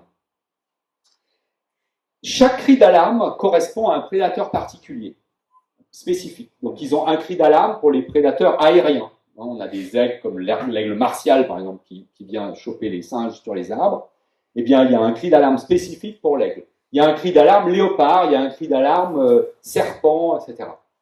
Et quand on fait du playback avec ces cris d'alarme, on voit que le comportement de réponse au cri d'alarme dépend du type de prédateur auquel il est associé. Par exemple, le cri d'alarme aigle, tout le monde va se cacher dans les buissons. Le cri d'alarme léopard, tout le monde monte en haut des arbres. Le cri d'alarme serpent, les adultes descendent et cherchent le serpent pour le houspiller. Et ce qui est assez remarquable, c'est que les jeunes, c'est pas inné, c'est-à-dire que les jeunes doivent apprendre. Ils doivent apprendre à exprimer les bons comportements en fonction des cris. Et donc, on observe que les jeunes, au début, alors quand ils sont tout petits, quand ils entendent n'importe quel cri d'alarme, ils grimpent sur le dos de la mère. Et puis après, quand ils deviennent un peu indépendants, ils entendent un cri léopard, ils vont descendre dans le buisson, ils entendent un cri aigle, ils montent enfin, ils ne savent pas ce qu'il faut faire. D'ailleurs, il y a un peu de casse à ce moment-là.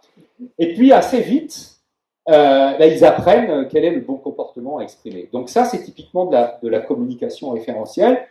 Il y a plein d'exemples qui ont été trouvés depuis chez d'autres espèces de singes, mais aussi chez des oiseaux, des exemples plus ou moins compliqués. Vous connaissez chez les oiseaux ce comportement de ce qu'on appelle le houspillage, le mobile. Quand un gros prédateur arrive, de genre un grand-duc, par exemple, un hibou grand-duc, vous avez tous les petits passereaux qui viennent le houspiller, l'autre il est ok, je m'en vais, parce que de toute façon, c'est pas possible. Voilà. Eh bien, il y a des cris d'alarme qui sont... parce que l'autre comportement face à un prédateur, c'est au contraire de partir. Quoi. Eh bien, il y a des cris d'alarme chez certaines mésanges, par exemple, qui codent la taille du prédateur. Et donc, en fonction de la taille, eh bien, soit je vais avec les copains pour le houspiller, soit au contraire, je pars parce que je me cache le plus vite possible. Voilà, donc, on a ce genre de choses. Voilà. Alors, j'ai presque terminé. On va rentrer dans la dernière partie de mon propos. Parce que j'avais toujours la question, à quoi ça sert la bioacoustique? Donc maintenant, je démine la chose, j'ai préparé mes réponses. Donc je vais vous montrer à quoi sert la bioacoustique. Alors d'abord, ça sert à comprendre le monde qui nous entoure, et je trouve que cette explication suffit à elle-même, enfin cette justification suffit à elle-même, mais il y a aussi des applications pratiques. Et donc c'est ce qu'on va voir maintenant. Une première application pratique de la bioacoustique, c'est d'utiliser les codes qui sont dans les signaux acoustiques pour agir sur les animaux. Vous avez vu? Je vous ai présenté différents codes d'information.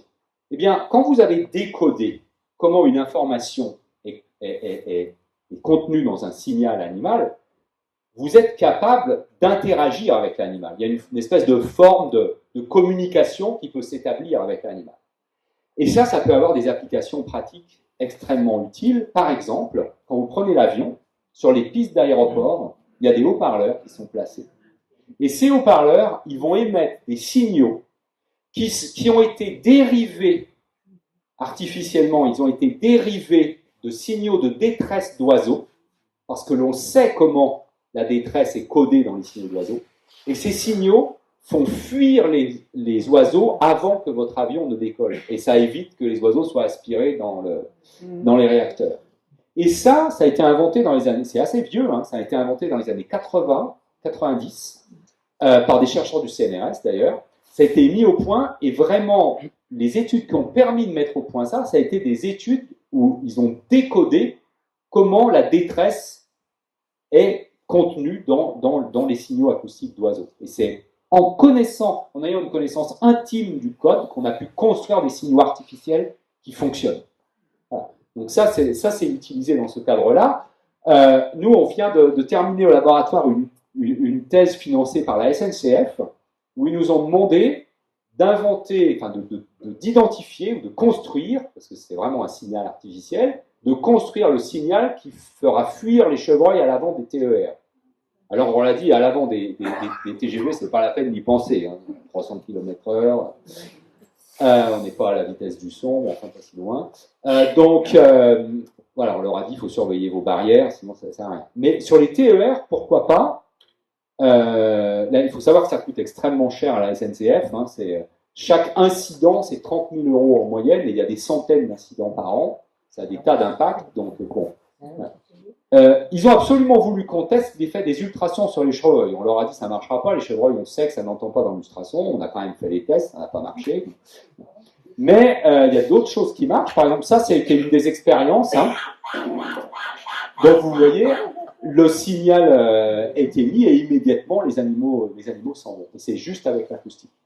Alors ça paraît facile comme ça, c'est compliqué en réalité, parce que ce qui est compliqué, c'est l'habituation. Au bout d'un moment, les animaux s'habituent, donc ça veut dire qu'il faut recréer des signaux différents, il faut l'associer à d'autres choses, voilà. Mais c'est quand même des pistes intéressantes. On a, au laboratoire, on vient de développer un système où là, au lieu de faire fuir, on cherche à attirer. C'est un système pour attirer des poissons invasifs, qui sont des gobies là, qui vivent dans les rivières.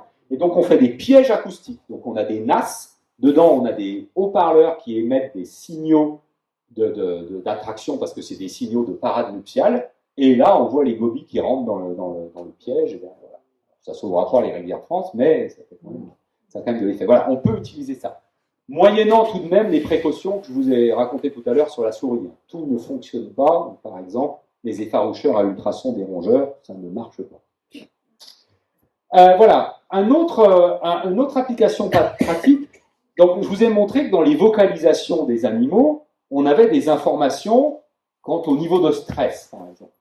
Eh bien, les vocalisations peuvent on peut utiliser cette propriété pour indiquer l'état d'un animal. Par exemple, vous avez un élevage de poules, on peut imaginer, il y a des choses qui sont en cours de développement là-dedans, que vous ayez un suivi en temps réel de l'ambiance sonore de votre élevage, et en fonction de l'état de stress, de l'état de santé de votre animal, eh bien, vous allez avoir des variations dans le signal acoustique. Donc, vous pouvez suivre de manière totalement non invasive l'état d'un élevage, par exemple.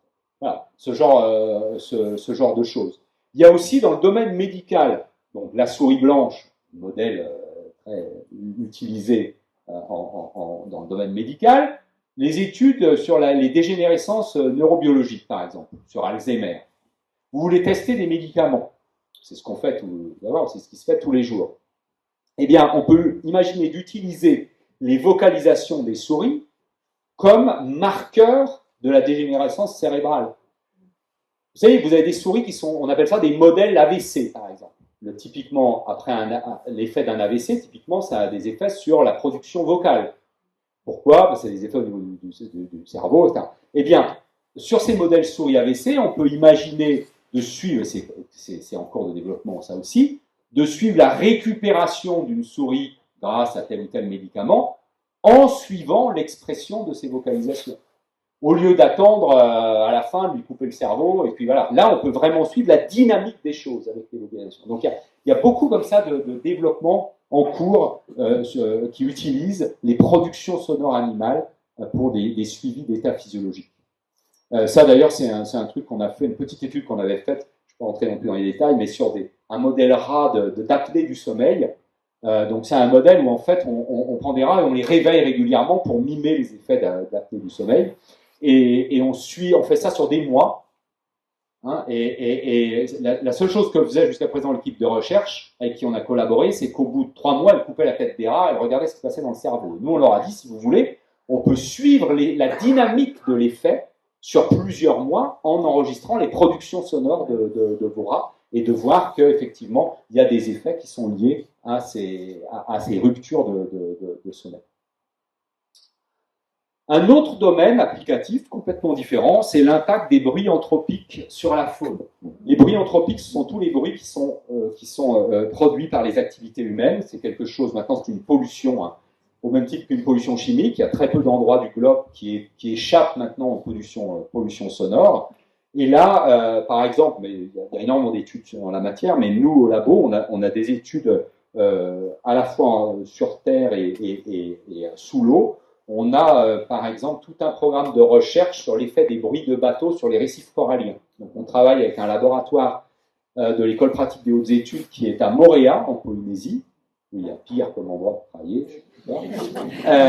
Et là, on étudie l'effet des bruits de bateaux, et en fait, l'objectif, et ça va vraiment faire progresser les choses, je pense, c'est de montrer que les bruits de bateaux ont vraiment un effet. C'est ce qu'on voit hein, sur le comportement des poissons. Par exemple, ici, on voit que ces poissons-là, ces Dacylus, ils se nourrissent dans la colonne d'eau autour de la patate corallienne. C'est-à-dire qu'ils mangent du plancton qui est dans la colonne. Et en fait, chaque fois qu'ils entendent un bateau, ils rentrent dans la colonne. Donc, ils ont beaucoup moins de temps pour manger, ils sont beaucoup moins efficaces.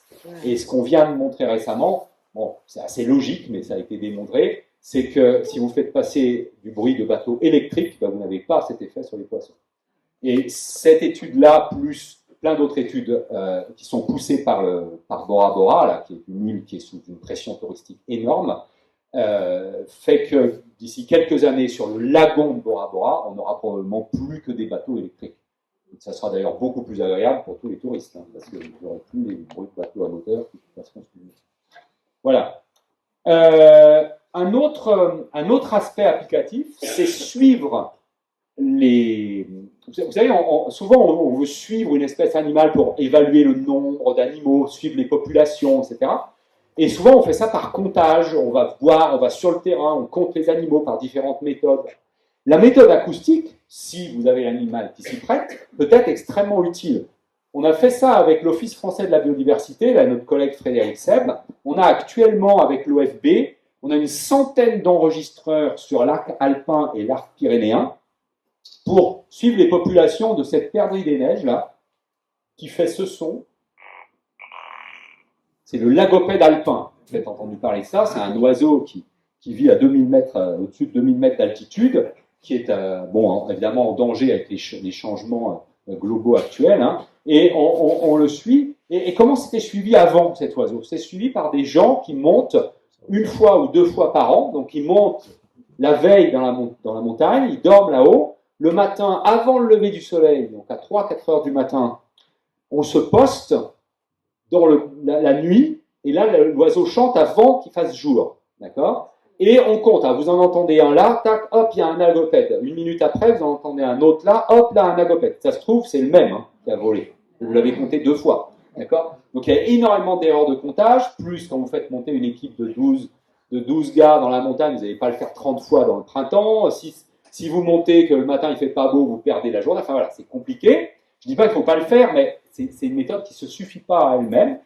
Par l'acoustique, Seb et son équipe, là, ils montent les enregistreurs au début du printemps. Alors c'est assez sportif, hein, ça frise l'alpinisme, mais ils mettent des enregistreurs partout. Les enregistreurs sont posés, ils enregistrent tous les jours, pendant 3 heures, l'activité acoustique de l'endroit. On récupère les bandes à la fin du printemps. On passe tout ça dans des... Ça, c'est la partie un peu compliquée, parce que ça fait beaucoup de données. On passe tout ça dans de l'intelligence artificielle, si vous voulez, et derrière, on compte les lagopèdes. Et cette fois-ci, on les compte vraiment, parce que, comme eux aussi, ils n'échappent pas à la règle, dans leur champ, il y a Pierre, Paul ou Jacques, eh bien, on sait que dans tel endroit, il y avait 5 lagopèdes le 28 mai, il y en avait 4 le 3 juin, il y en avait 7, etc. Et on sait si c'était les mêmes. Donc c'est vraiment puissant. Alors il ne faut pas croire que ça ne demande pas d'effort, hein, c'est pas gratuit, c'est du temps, mais c'est une méthode qui est assez employée maintenant de plus en plus. Voilà. Et le dernier aspect, c'est cette fois-ci, au lieu de se focaliser sur un individu, une espèce particulière, c'est de carrément s'intéresser au paysage sonore. C'est-à-dire de prendre l'ensemble du paysage sonore qui est fabriqué, qui est produit par l'ensemble des animaux produisant des sons dans le milieu, pour suivre la biodiversité, par exemple. Et ça, je vais vous donner deux exemples. Je vais vous donner un premier exemple, ça c'est un enregistrement qu'on a fait en Guyane française il y a une année à peu près. On était avec des étudiants lors de l'école tropicale de bioacoustique, là, qu'on organise Saint-Étienne. Et vous voyez, et j'ai mis que de 0 entre 8 et 8000 Hz. Hein. Vous voyez déjà qu'il y a plein de choses qui se passent. On entend plein de bruits différents. On peut décomposer ce signal. Hein. Si vous prenez le son le plus bas, là, vous n'entendrez pas grand-chose. En fait, c'est juste un peu de vent. Hein. Pas beaucoup d'animaux dans cette bande très très grave. Juste au-dessus, ça, c'est un chœur de singe hurleur qui est à peu près à probablement 1 kilomètre de nous, qui émet en continu.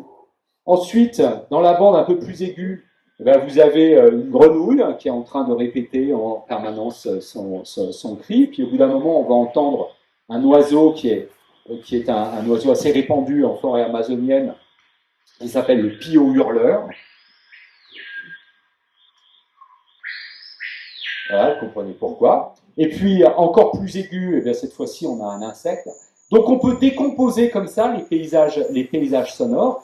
Et évidemment, vous comprendrez que quand vous vous promenez dans une plantation d'épicéas, où il n'y a rien, le paysage sonore, il n'y aura rien non plus, d'accord? Alors que si vous allez dans une forêt mixte de feuillus résineux au printemps, si l'écosystème fonctionne bien, eh bien là, vous allez avoir une ambiance sonore qui est riche. Alors évidemment, ça ne vous donne pas toute la composition du vivant, puisque l'essentiel du vivant ne produit pas de son. Mais ça vous donne une bonne image de la diversité et ça permet de suivre sur le long terme les choses.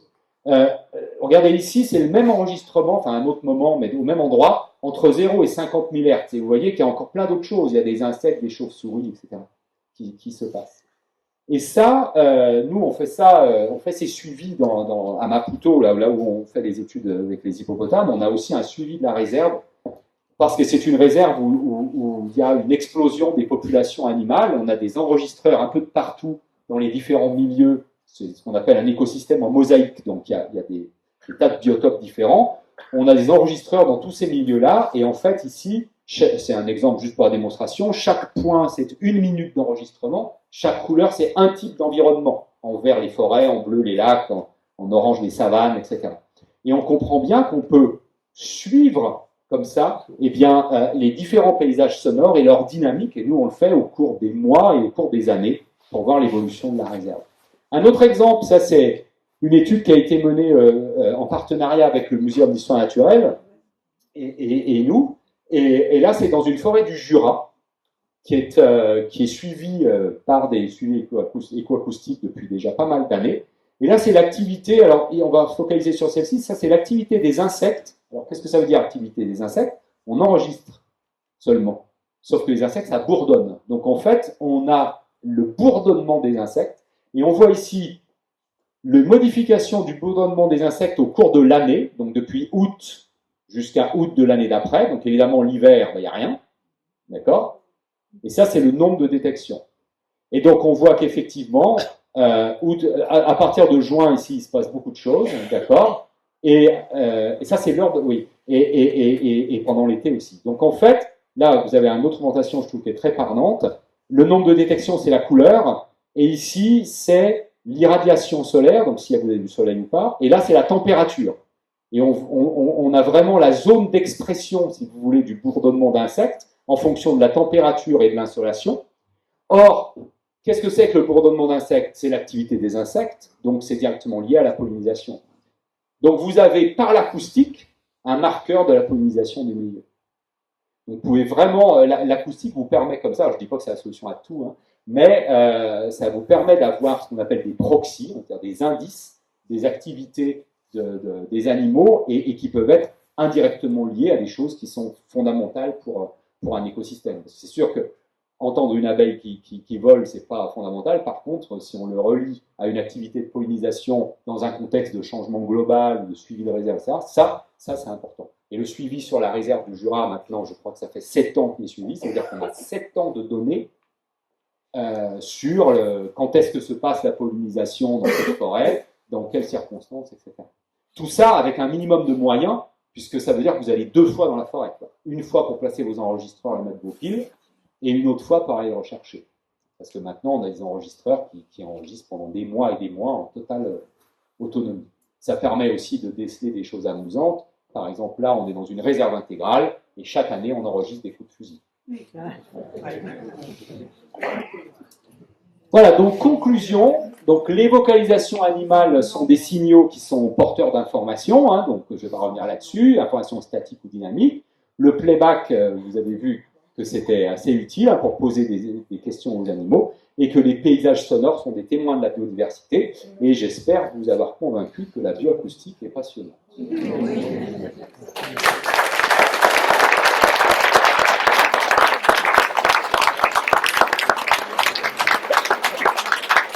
Voilà, alors comme j'ai deux petites choses à dire, je vous ai dit en introduction, donc il y avait un laboratoire de bioacoustique à l'Université de Saint-Étienne. Il faut savoir aussi qu'on organise pas mal de formations, hein, puisqu'on a maintenant une école d'hiver, une école tropicale de bioacoustique, on a un master de bioacoustique, donc on a vraiment construit une espèce d'écosystème en bioacoustique à Saint-Étienne.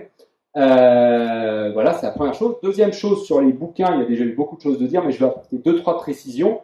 Celui-ci et celui-ci, c'est le même en fait. Hein. C'est simplement, là, donc n'achetez pas les deux. Ça, c'est la version poche.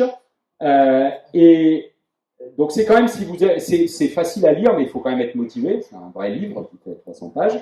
Maintenant, si vous voulez passer beaucoup moins de temps, il y a la version de 7 à 77 ans, hein, qui est beaucoup plus accessible. Et puis, il va sortir, parce que ça, je n'en ai pas parlé, que ce n'était pas le sujet d'aujourd'hui, mais je vous ai quand même dit qu'au laboratoire à l'ENES, là, on travaille sur les vocalisations humaines non verbales, et on fait un gros travail sur les pleurs des bébés. Et donc, le 31 janvier, il va sortir un bouquin sur les pleurs des bébés, pour le grand public aussi. C'est une question qui interpelle pas mal de gens, il y a beaucoup de grands-parents, je pense, dans la salle. Et les informations il y a très peu d'informations fiables disponibles. Et nous, donc, on a sorti un bouquin plus un site web. Tout ça, ça va ouvrir le 31 janvier. Voilà, si vous avez des jeunes parents dans votre entourage, il faudra leur conseiller d'aller au moins sur le site. Nicolas, les podcasts. Ah oui, et une dernière information. Si au lieu de lire, vous préférez écouter, j'ai fait avec un journaliste qui s'appelle Marc Mortelmans, qui est vraiment un gars super. On a fait une série de 8 podcasts. Alors, il faut quand même être motivé parce que c'est long, hein, mais il y a 8 podcasts sur le thème des langages animaux. Et pour les trouver, il faut chercher Baleine sous gravillon. C'est le titre général du podcast. Baleine sous gravillon. C'est disponible sur toutes les plateformes de podcast. Baleine sous gravillon, et le titre général du podcast, François, qu'est-ce que c'est ? Est-ce que je me souviens plus ? Il y a 8 épisodes. En tapant votre nom, on les trouve tous. Oui, si on met Matvon. Bon, bah voilà, c'est bien de ne pas avoir de mots. Alors, ils sont un peu dans le désordre, hein, sur le site, il faut les chercher, mais ils sont quand même numérotés. Voilà, merci. Voilà. Merci beaucoup, Nicolas. C'est très intéressant. Alors, il y a certainement des questions. Qui veut poser des questions ? Vous avez, oui. Est-ce qu'on pourrait savoir ce que pensent les autres ? Ça ne fonctionne pas bien. Si, c'est bon. Moi, ce qui m'a interpellée, c'est qu'il n'y a pas beaucoup de... Au niveau de la France, vous ne faites pas beaucoup d'expérience. Je veux dire, vous êtes allé un petit peu partout dans le monde, mais chez nous, les petites souris, quand le chat s'amuse avec, on les entend. Nos animaux, tout ce qui est autour de nous, vous ne vous en occupez pas. Bon, je m'attendais un peu à ça. Oui, si, bon, c'est intéressant. Ce qu'il y a, c'est que souvent, en fait, nous, ce qu'on cherche, on cherche toujours des modèles animaux qui sont assez caractéristiques et qui sont assez simples à étudier. Et c'est vrai que parfois, bon, voilà, ça arrive, on trouve plus facilement ça. Il faut dire aussi qu'on participe à pas mal de projets en collaboration. Donc, mais vous avez raison. Hein. Après, on a fait aussi des tas de choses sur la fauvette à tête noire, le troglodyte que je vous ai pas raconté. Alors sur les chats et les chiens, nous on n'est pas tellement spécialisés dans les animaux domestiques. On a quand même travaillé sur les chiens. Là, je vous en ai un peu parlé. En fait, vous savez, un animal comme le chien, il a été sélectionné pour qu'on puisse échanger beaucoup d'informations avec lui. En fait, il y a plein de détails qui le montrent. Hein. Vous savez que le sourcil, il y a un muscle par exemple sur le sourcil du chien qui lui permet d'avoir l'œil pleureur. Ce muscle n'existe pas chez le loup. Typiquement, c'est l'humain qui l'a sélectionné pour ça. Donc, nous, c'est vrai que souvent on se décale de ça parce qu'on est vraiment intéressé par étudier des animaux qui sont, je dirais, dans leur jus, quoi, originel. Ouais.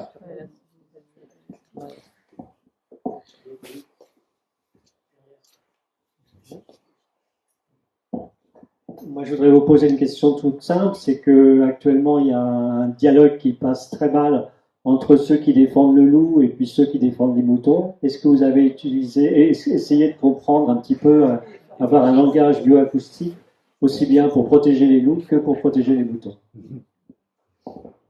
Alors, la problématique du loup et du mouton, mon collègue Frédéric Sepp vous en parlerait mieux parce qu'il a fait sa thèse sur le mouton et il a été engagé par l'Office français de la biodiversité pour étudier le loup. Bon, c'est une problématique complexe, hein, donc je vais pas vraiment prendre position là-dessus. C'est des problématiques qui sont très générales. Vous venez de me dire que je travaille beaucoup à l'étranger. C'est vrai que nous, au Mozambique, par exemple, on travaille avec des gens qui bossent sur les problèmes de conflits humains entre les humains et la faune sauvage. C'est des choses qui existent partout, en fait, et qui sont compliquées à gérer parce que chaque acteur voit ça de son point de vue et tous les points de vue sont un peu défendables. Alors, pour prendre un aspect bioacoustique, ce qui a été tenté chez le loup, mais qui ne marche pas, c'est de l'effarouchement. Ça ne marche pas du tout, parce que c'est un super prédateur qui comprend avant, qui comprend tout de suite ce qu'on veut, donc ça peut pas marcher. La bioacoustique a été utilisée un petit peu pour compter les loups, et aussi pour savoir les compositions des meutes. Parce qu'en fonction de l'âge et de la taille des individus, on a des caractéristiques acoustiques différentes. Bon, après, il y a d'autres méthodes qui sont aussi efficaces que ça. Parce que en acoustique, il y a eu un problème, par exemple, c'est que les loups, ils chantent souvent à l'unisson. Et donc, en fait, c'est compliqué de les compter par l'acoustique, en fait. Parce ils sont à l'unisson, ou au contraire, ils ont un mécanisme particulier où ils décalent un peu leur voix, et on a l'impression qu'ils sont plus nombreux dans la meute que ce qu'ils sont réellement. Ce qui est là, bon, ça peut s'expliquer socialement, hein, c'est-à-dire qu'en fait, ils font comme ça, ils impressionnent tous les meutes, les meutes. Ouais. Donc, donc je suis pas sûr que la bioacoustique soit d'un grand secours pour résoudre le problème entre les loups et les moutons. Oui. Alors, merci Nicolas pour cette conférence passionnante, comme toujours. J'ai deux questions de débunkage, en fait, médiatique. Donc, il y en a une, je sais que tu sais ce que je vais te demander. La première, c'est est-ce que on entend souvent dans les médias que quand les dauphins et les baleines s'échouent, c'est parce qu'il y a une perturbation de l'environnement sonore à cause des bateaux? Est-ce qu'on a des données là-dessus? Et la deuxième, on entend que les plantes sont capables de communiquer acoustiquement, c'est-à-dire coder de l'information sonore et décoder de l'information sonore, enfin avoir des oreilles, quoi. Donc, est-ce qu'on a des données là-dessus? Alors, on a des données sur les deux choses. Donc, première chose, pour les dauphins et baleines. Il y a deux types d'observations. Ce qu'on observe première chose, le fait que des baleines et des dauphins s'échouent, c'est multifactoriel. Il peut y avoir plein de choses qui jouent. Si on se focalise sur l'acoustique, il est vrai que souvent, les baleines et les dauphins qui s'échouent ont visiblement des oreilles, des dégâts en fait au niveau du système nerveux, mais des dégâts je dirais, matérielles, c'est-à-dire on voit des choses qui ont explosé, des tissus qui sont abîmés, comme si, et c'est probablement le cas, il y avait eu une onde de pression très forte qui les a abîmés. Donc oui, ça peut être des bruits, mais ce n'est pas des bruits de bateau. Les bruits de bateau peuvent gêner, et gênent probablement les dauphins et les baleines, mais ils ne sont pas d'une puissance suffisante pour faire ce genre de dégâts. Par contre, sous l'eau, il se passe plein d'autres choses que des bruits de bateau. Et en particulier, on fait des forages miniers. Et là, on fait exploser des choses, on fait exploser des charges qui sont d'une puissance énorme. Et ce qu'il faut savoir, c'est que les ondes sonores, ça se propage, c'est des ondes de pression qui se propagent. L'eau, si vous vous rappelez vos souvenirs de physique, c'est un milieu incompressible. Autrement dit, quand vous mettez une onde de pression sous l'eau, elle se propage extrêmement rapidement sans perte de puissance. Donc, quand vous faites une explosion à un endroit, l'onde va se propager loin et toujours très fort. Alors que dans l'air, vous faites exploser une mine, à quelques centaines de mètres plus loin, la pression a considérablement diminué. Sous l'eau, ça n'est pas vrai. Donc là, il y a des effets comme ça. Et c'est pas un hasard d'ailleurs si il y a plein de financements qui arrivent de ces compagnies et de ces. Bon, il y a aussi l'armée qui fait péter des choses sous l'eau, etc. Et là, oui, il y a des effets. Et d'ailleurs, maintenant, ce qui est en train de se passer petit à petit, c'est qu'il y a des espèces d'endroits protégés dans l'océan où on interdit en fait ce genre d'activité. Bon, il ne faut pas qu'il y ait grand-chose dans le sous-sol pour qu'on arrive à interdire les choses, mais voilà. Donc oui, il peut y avoir un effet là-dessus. Maintenant, pour l'autre question, donc, qui est complètement différente, c'est sur l'histoire de la communication sonore entre les plantes. Alors, donc, maintenant, les données sont assez claires sur ce truc-là, bien qu'on puisse lire des choses assez variées sur la question, les choses sont assez claires. Premièrement, est-ce que les plantes émettent des sons? Alors, la réponse est oui. On sait à peu près dans quel cas.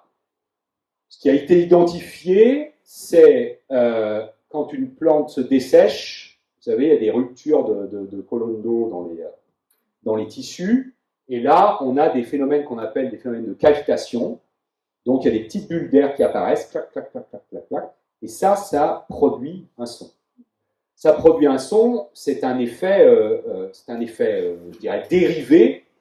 Hein, il n'y a pas un instrument de musique, il n'y a pas un organe vocal chez les plantes, c'est un effet dérivé de ces ruptures de colonnes d'eau qui émettent des sons. Maintenant, quels sont ces sons?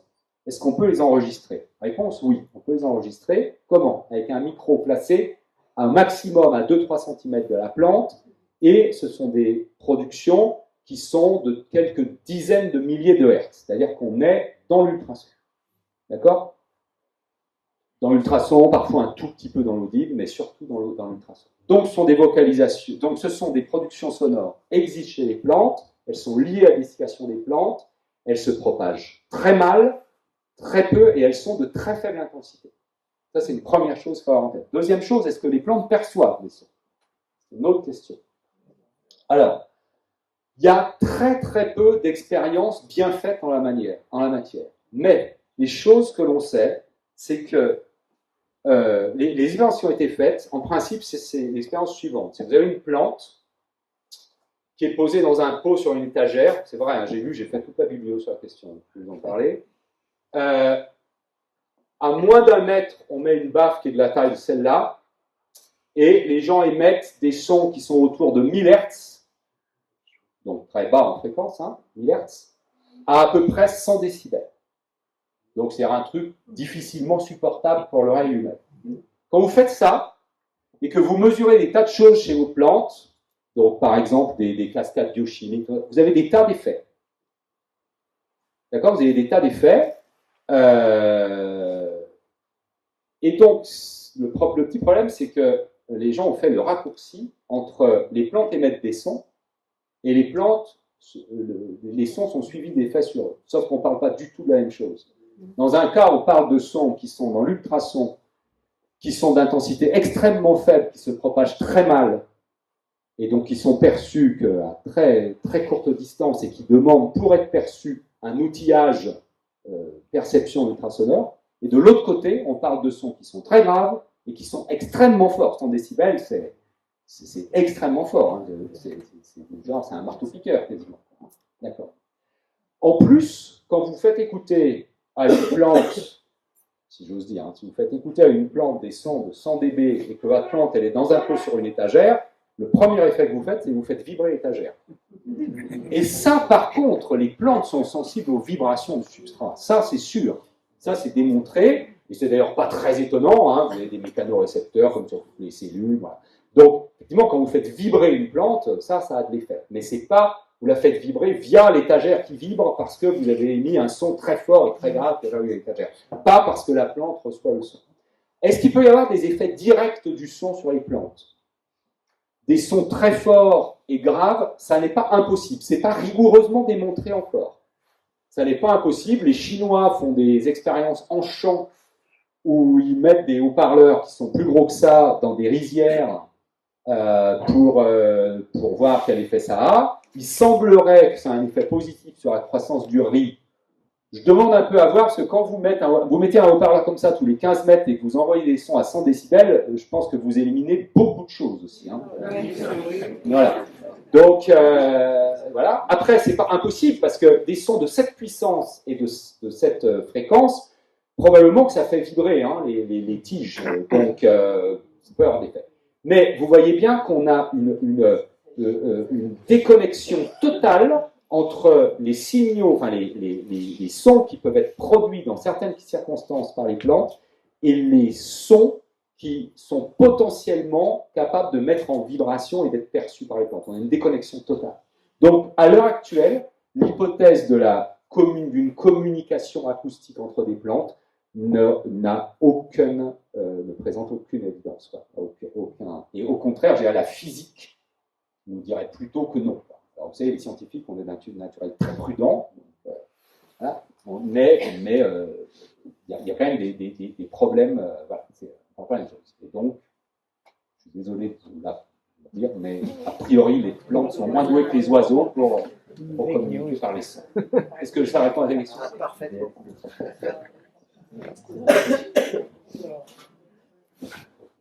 Voilà, vous avez dit qu'il y avait une différence entre les bateaux électriques et les bateaux à moteur classique, diesel. Donc ça veut dire que ça ne viendrait pas du problème des hélices avec la cavitation, etc. Voilà. Donc, non, je pense. est-ce que vous avez un éclaircissement? Oui, alors, ça ne veut pas dire que ça les perturbe, j'en sais rien, mais en tout cas, nous, les expériences qu'on a faites, on les a faites avec des haut-parleurs.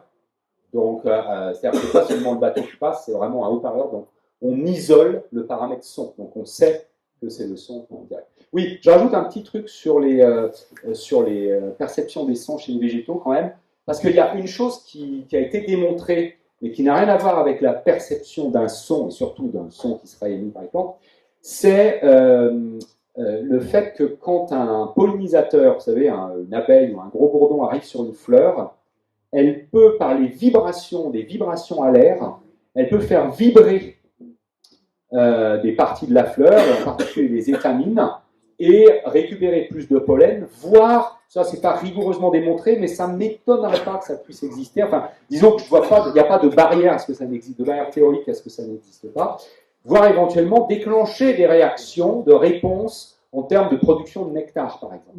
Mais là, on a un stimulus qui veut dire quelque chose, quoi. C'est-à-dire que les vibrations produites par les ailes d'insectes, effectivement, elles mettent en vibration les étamines et donc potentiellement peuvent induire des réactions. Voilà. Mais on n'est pas du tout dans le truc de la plante émet des sons qui sont entendus, quoi. C'est autre chose. Moi, je peux continuer à manger la salade alors. Et la musique sur les animaux. Oui.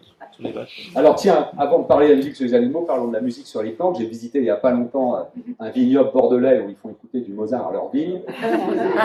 Après, ils m'ont taxé 20 € pour la visite de la vigne. Alors que je leur avais acheté du vin, plus cher que le supermarché d'à côté, alors que c'était le même millésime. Mais bon, bref. Donc ça, c'est du pur marketing. Hein. C'est clair. Hein. Faire écouter du Mozart dans vos champs, Il y a très très peu de chance. Alors on va dire, vous savez, il y a beaucoup de gens qui disent, ah bah oui, mais quand je parle à mes plantes, quand je chante, tout ça, elles vont mieux, tout ça. Si vous parlez à vos plantes et que vous chantez à vos plantes, c'est probablement que vous en occupez beaucoup mieux que la moyenne. Donc c'est normal qu'elles se portent beaucoup mieux. Ensuite, de faire de la biodynamie. Alors pour la musique chez les animaux, ça c'est une vaste question. Voilà. Vous savez déjà, chez les humains, l'appréciation musicale, c'est extrêmement culturel. L'autre jour au labo, on a eu une conférence d'un spécialiste de l'évolution du rock'n'roll. Il nous a fait écouter des morceaux de rock depuis les années 50 jusqu'à aujourd'hui. Et quand je lui ai dit, c'est normal que je préfère le premier morceau à celui que tu le dernier, et il m'a dit, oui, c'est juste parce que tu es old school. Donc, je veux dire, déjà chez l'humain, l'appréciation de la musique, c'est quelque chose qui est déjà plastique. Donc chez les animaux, je pense que pour l'instant, on ne sait pas trop encore ce qui se passe. Donc, je n'ai pas bien de réponse à apporter avec les autres. Une petite question sur l'arrivée de l'intelligence artificielle dans le traitement du signal, parce qu'on commence à avoir des méthodes, des outils. Ouais, alors ça, c'est très important pour nous. En fait, la bioacoustique, ça s'est toujours développé avec l'avancée technique, comme beaucoup de sciences, évidemment, depuis le micro, le magnétophone, etc., l'ordinateur, bien sûr. Et nous, on a suivi tous les développements de l'IA. Ce qui est très intéressant en IA pour nous, comme dans plein de domaines scientifiques, c'est la puissance de l'IA, c'est de traiter des énormes quantités de données. Et par exemple, quand vous suivez du lagopède alpin et que vous vous retrouvez avec des centaines et des centaines d'heures d'enregistrement, c'est inimaginable d'aller les réécouter pour voir. Et donc là, vous êtes obligé de mettre en place des réseaux de neurones qui derrière vont retrouver, parce qu'ils seront entraînés, qui vont retrouver où se trouvent les vocalisations de lagopède, déterminer quel est l'individu, etc., etc. Donc c'est sûr qu'au laboratoire maintenant, on a clairement depuis une dizaine d'années un shift vers l'intelligence artificielle qui est énorme. On engage de plus en plus de jeunes qui sont spécialistes là-dedans, qui ont déjà un savoir-faire là-dedans. Il ne suffit plus d'être biologiste pour faire la bioacoustique. Ça n'a jamais vraiment suffi, mais là c'est de plus en plus crucial. Après, il faut aussi se méfier. J'ai écrit il n'y a pas longtemps un petit article dans Sciences et Vie d'ailleurs sur la question. On me demandait, parce qu'il y a une grosse mode pour l'instant, que l'intelligence artificielle va permettre de dialoguer avec tous les animaux. Et en particulier avec les baleines, parce que tout le monde pense qu'à ça, discuter avec les baleines, etc. Parce qu'on s'imagine que les baleines se parlent philosophie avec leur chant. C'est un gros doute, moi, mais bon, pourquoi pas. Le problème de l'intelligence artificielle, c'est qu'elle travaille que sur quoi qu'on nous donne. Voilà. Elle invente pas grand-chose. Elle est très douée pour trouver des corrélations entre des trucs dans des bases de données énormes, donc qui nous sont inaccessibles. Mais elle n'invente rien. Et par exemple, pour les baleines, actuellement, ce qui se passe, c'est que les gens enregistrent des kilomètres et des kilomètres, des centaines d'heures, des milliers d'heures de vocalisation de baleines. Ils donnent ça à une intelligence artificielle. Qu'est-ce qui se passe? L'intelligence artificielle, elle va donner des règles d'organisation. Elle va dire, ah bah oui, votre baleine, c'est plutôt ces groupements de notes qu'on retrouve, ces trucs, elle va faire des clusters, des machins. Mais si vous ne lui donnez pas plus d'informations que ça, elle va vous inventer un langage baleine issu de son intelligence artificielle. Vous n'aurez rien appris sur la manière dont les baleines communiquent. Pour que vous puissiez apprendre quelque chose, il faut que vos enregistrements soient accompagnés de tout un tas de données, ce qu'on appelle des métadonnées, c'est-à-dire qu'il faut aussi qu'on sache qui a causé, dans quelles circonstances, quel a été l'effet, tout un tas de renseignements qui fait que derrière, on pourra effectivement trouver des informations intéressantes. Et malgré ça, l'ultime, si vous voulez, vérification ne pourra venir que de l'expérience, en quelque sorte. À un moment, il va falloir poser la question. Imaginez un martien qui débarque sur la planète Terre et qui étudie le langage humain, et qu'il a à sa disposition que de l'intelligence artificielle, mais qu'il n'a pas le droit de nous poser des questions. Qu'est-ce qu'il va faire? Il va nous enregistrer dans plein de circonstances. Alors, s'il fait que nous enregistrer, et puis qu'il revient après, il récupère ses enregistrements, mais qu'il ne sait rien de plus que de nous, qu'est-ce qu'il va trouver? Il va trouver des règles d'organisation du langage, mais il n'aura aucune idée de ce que veut dire le mot table et le mot chaise. Maintenant, s'il nous observe en même temps, et qu'il voit que chaque fois qu'on désigne cet objet, on l'appelle table, et chaque fois qu'on désigne cet objet, on l'appelle chaise, là, son intelligence artificielle va dire ça veut dire table, ça veut dire chaise. Mais c'est en accumulant des informations autour des signaux acoustiques que petit à petit, il pourra décrypter le langage. Donc, vous voyez, il y a du chemin, quoi. Oui. J'ai une question sur la communication verbale. Tu nous as dit que tu travaillais chez les bébés sur de la communication non verbale. Et après, tu nous as parlé de singes qui étaient capables de désigner des serpents, des aigles. Où est la limite entre verbal et non verbal? Est-ce qu'il y en a vraiment une au niveau évolutif? Bon, c'est une question qui est compliquée, auquel on n'a pas la réponse en fait. Mais on n'a pas la réponse. Je dirais ma réponse, c'est qu'il est vain de chercher chez le singe vervel l'équivalent du langage humain, comme il est vain, voilà, chaque espèce animale, comme j'ai dit, étant dans son monde, chacun a son propre système. Après, il y a des règles qu'on retrouve chez tout le monde, et qui sont d'ailleurs théorisées par la théorie mathématique de la communication, hein, parce que finalement, pour échanger de l'information, il y a des règles de base qu'on retrouve chez tout le monde. Par exemple, si vous voulez transmettre une information très fréquemment, ben, il va falloir, le plus efficace, c'est d'employer des signaux très courts. Oui, non, voilà. On ne va pas dire anticonstitutionnellement pour dire oui, parce que ça ne va pas être pratique, d'accord? Voilà. Donc on retrouve ce genre de règles qui peuvent être communes. Mais après, chaque système est quand même propre à lui-même. Après, il ne faut pas... Bon, évidemment, on le sait tous, l'humain, c'est un animal, hein, donc il n'y a pas de souci là-dessus. Après, ça ne veut pas dire que le langage des humains, c'est quand même de loin le système de communication le plus complexe qu'on ait jusqu'à présent, constaté. Hein, je veux dire, à ma connaissance, il n'y a aucun bonobo actuellement qui est en train d'écouter une conférence. Donc, voilà. Oh, il y a autre chose à faire. Ah, pardon. Moi, j'ai une question. J'y pense quand tu nous as présenté tes crocodiles proches des dinosaures. Est-ce qu'il existe une paléo-bioacoustique? C'est-à-dire, est-ce que vous êtes capable d'imaginer les sons émis par des espèces disparues, par exemple? Alors ça, c'est génial comme domaine. J'adorerais faire un truc comme ça. Alors, on a fait un petit peu de choses comme ça.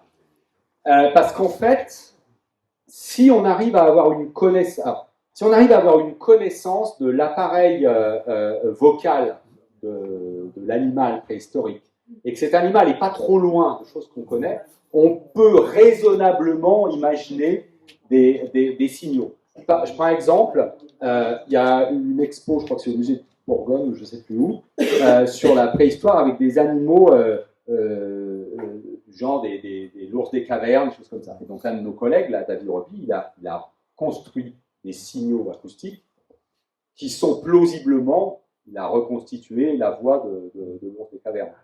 Il y a des choses qui ont été faites, par exemple, chez les dinosaures. Là, ça devient plus complexe, parce que d'abord, on a peu de traces paléontologiques de comment c'est fait. Vous savez, vous connaissez peut-être les hadrosaures, c'est ces dinosaures qui ont des grandes crêtes comme ça. On pense que c'est des résonateurs, ça. Donc, si vous regardez le film Jurassic Park, il y a des tas d'essais, voilà. Le problème, c'est, regardez les oiseaux d'aujourd'hui, les oiseaux qui nous entourent. Leurs appareils vocaux ne sont pas très différents hein, entre celui du rouge-gorge, du troglodyte ou de la fauvette des jardins. L'appareil vocal, il n'est pas très différent. Pourtant, les chants sont très différents. Parce qu'en fait, c'est tout l'appareil neurophysiologique derrière qui pilote. Et ça, la paléontologie ne nous dira jamais rien là-dessus. Donc, on peut imaginer reconstruire dans quelle bande de fréquence il faisait, quel truc. Voilà. Mais savoir vraiment exactement quel signal acoustique ils émettaient, c'est difficile. L'endroit où c'est le plus facile, c'est sur les insectes. En fait.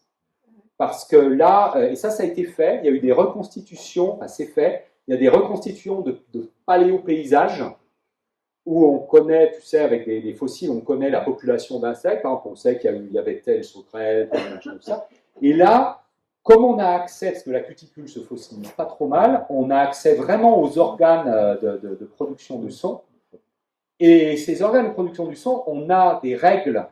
On sait qu'avec tel type de dents cuticulaires sur tel, ça va émettre tel type de son, parce qu'on a les animaux actuels qui nous disent. Et donc, on peut reconstituer de manière assez plausible l'ambiance sonore d'une prairie du passé, voilà, par exemple.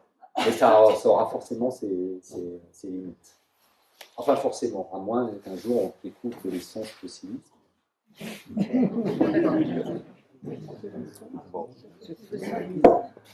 te libère. Eh bien voilà.